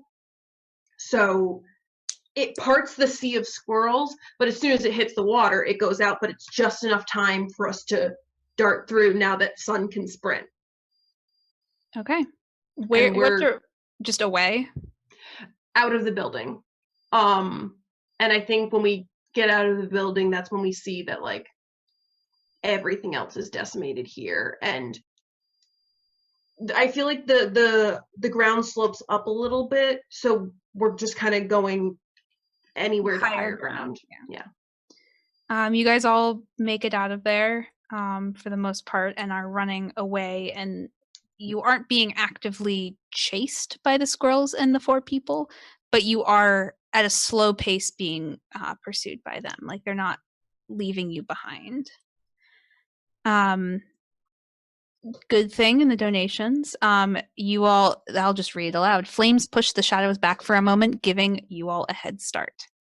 So I'll even say that you guys have a good amount more time away from them as you, I'll say, push to the top of this hill and actually manage to climb through the gate, getting out of the base, but more inland. And there's pretty much nothing. You all remember when you drove in here initially, this same evening, there was sort of this stretch of kind of 2-lane road where there really wasn't any buildings. It was the military base. So there's just this road going left to right. If you went left, it's back to the houses, and right was back the way you came initially, beginning of this evening, back towards the college town. So you all are on the road and you have some time, and even the fence is sort of giving some cover as well, even though there's a slight hole in it that you guys were able to get through. What do you do? Where are we going? What's left? Is there anything left? Maybe if we just get away from the ocean. The ocean's everywhere.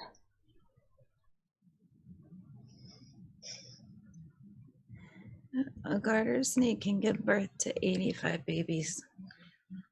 I don't know that we can escape this.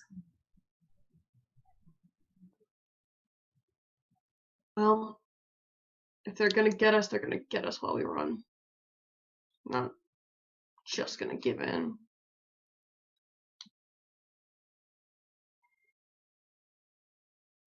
You guys are going to start moving? And if Nora can find anything while she's running, she's gonna like keep an eye out while they run to have some sort of anything, because she has nothing to fight with. Yeah. So a couple things. First, left is towards town and the houses. Right is back towards basically the highway. And straight is towards undeveloped land. Which way are you running? Which is higher ground. Undeveloped land. And which way's the ocean? Behind you. It's backwards. Okay. So we run straight. Yeah. Okay. Can I hand my baseball bat to Nora? Yeah. Because I've got fire now. I was gonna make a roll for that, but you saved that from happening. Mm-hmm. Yeah. You also Mara doesn't have anything. Shit. Are you looking? You have a flashlight. You can smack. Yeah, all right. I have a flashlight I can smack with. Nora is gonna look at Aries when she gets the bat and say, "Rhino horns are made up of keratin, which is the same protein that's the basis of our hair and nails. So you're strong like a rhino." Yeah, you are. Come on, we gotta go.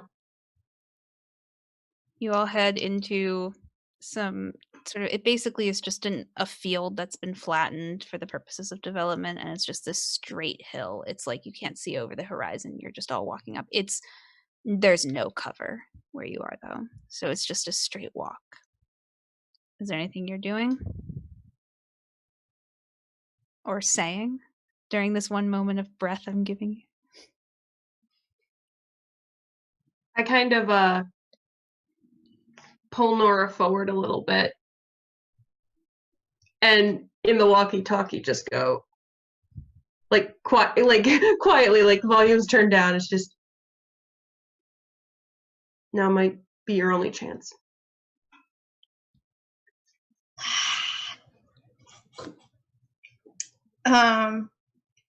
So Amara is walking behind a little bit now with Sun, and hey Sun. Yeah.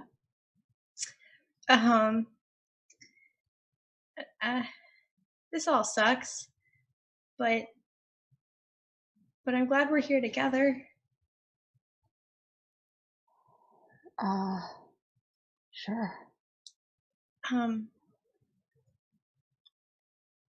Yeah, I was gonna tell you, like, when it was beautiful at the beach or something, but I think you're really pretty.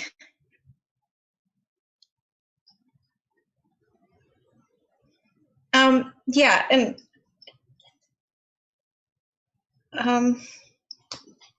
Thank you.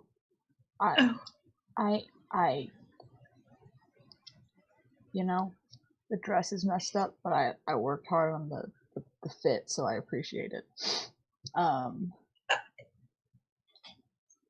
Yeah. yeah. Okay, I like walk away. Hey! Do you think this is my fault? No, why would it be your fault? I brought us here. The trip was my idea. We could have been in a city. We could have been with people. But instead of on the cusp of it all. it's not your fault, son. Who could have known? If we die, did I kill us? No. No, you didn't do anything wrong. It was really nice of you to plan this trip for all of us. I And don't know if that's true.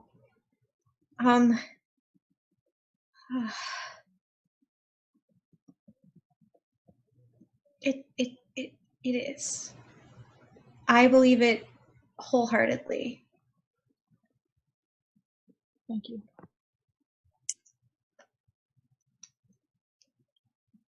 You all continue moving up this hill and you crest the top of it, and you just see an endless expanse of black.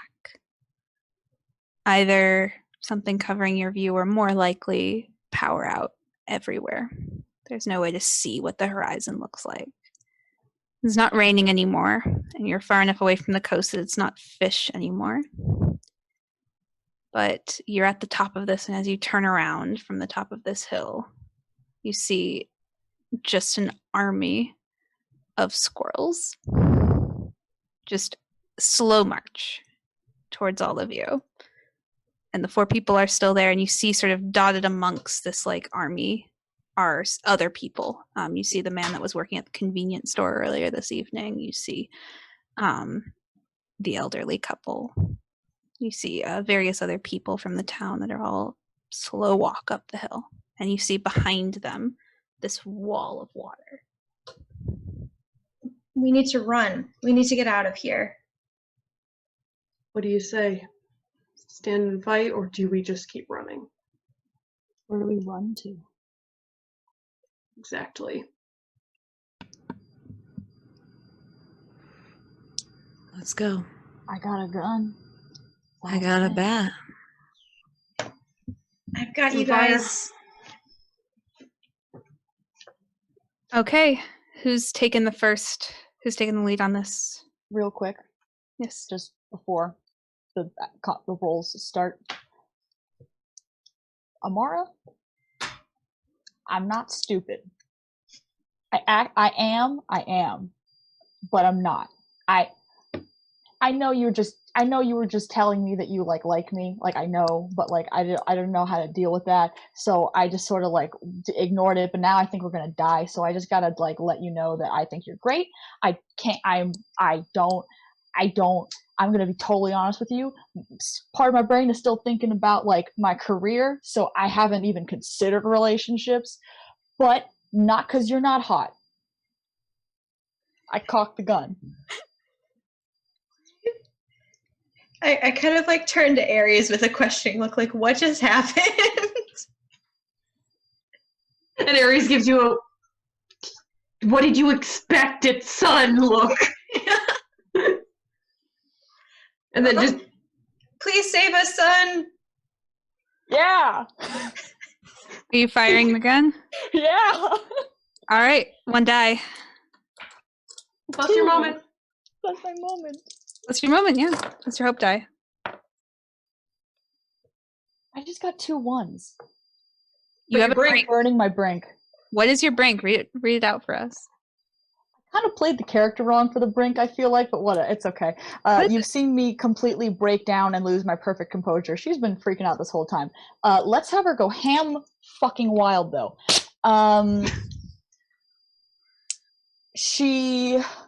I will say you only tear it if you fail the roll, but Oops. we'll see how you I'll tape it if I don't fail it. Let's roll it again. Well, how do you embrace it? Oh, right. Wow, I'm doing this all out of order, huh? No, that's perfect.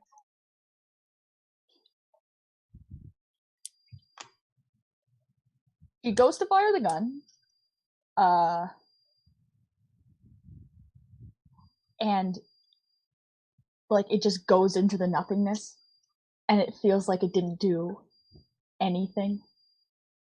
And she just starts screaming, and he pulls the trigger again and again and again, and it's clicking, but she's still pulling it, and she runs forward at it as she's pulling the trigger. I assume your reroll was a failure. Yes. Okay. So we're darkening a candle. We're down to the last one. We have one truth. Son, tell me what it is.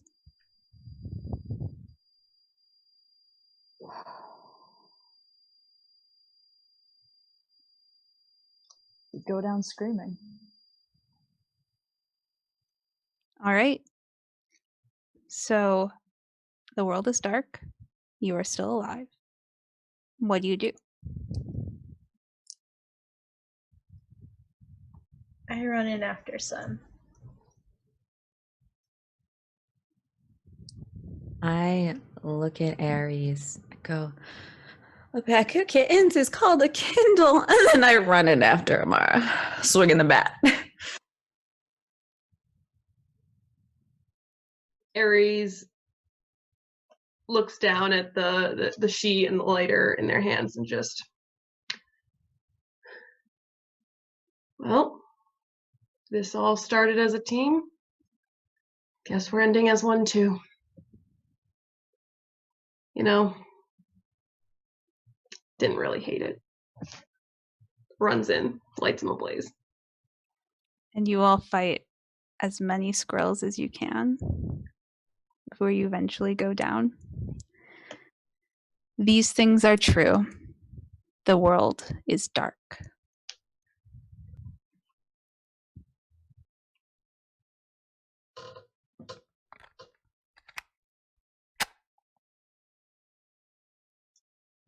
Hey mom.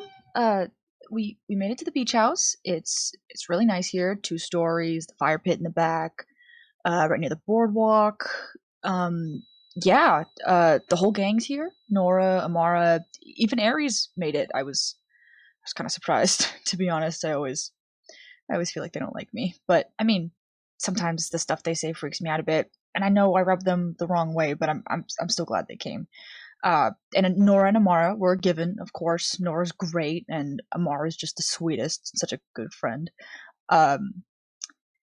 Anyway, I called because something kind of something kind of weird just happened, and I don't want to freak you out. I just wanted to keep you updated.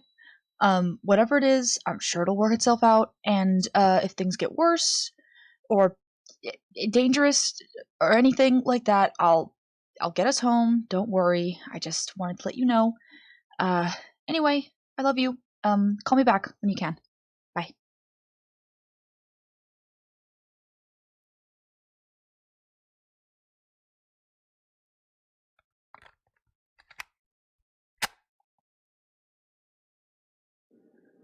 So I guess I'll just leave a note for everyone or something. Aries, thank you so much for coming this weekend. You're really such a great friend. I'm so happy you're here. Nora, you're really awesome, and I know you can do so well in the future. And Sun, I don't know how to tell you this in person, but wow, I really, really like you, and I don't know if anything's gonna happen with that, but thank you for planning this weekend, and I really hope that we get to spend time together and have fun. Yeah.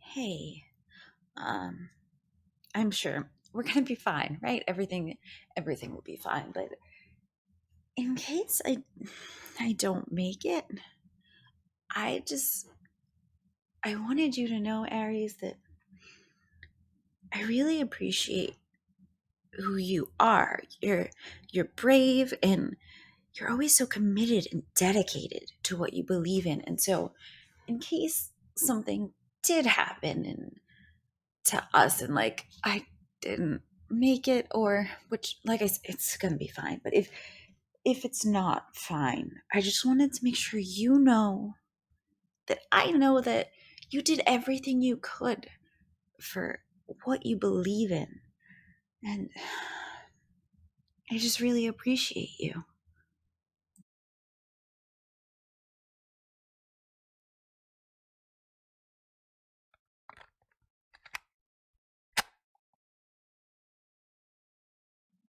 I don't see why you want us to do these, Amara.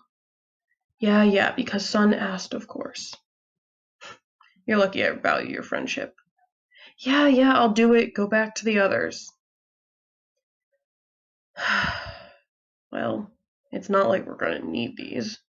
I'll just destroy this thing when everyone goes to bed. Well, I guess since no one will listen to them. Amara, I'm really sorry about what I did to Jamie and you. I know you said you forgive me, but anyway, I just wanted to say, as much as it pains me to say it, you and Sun are really cute together. There, done. Now, to get rid of this dumb thing before anyone hears this.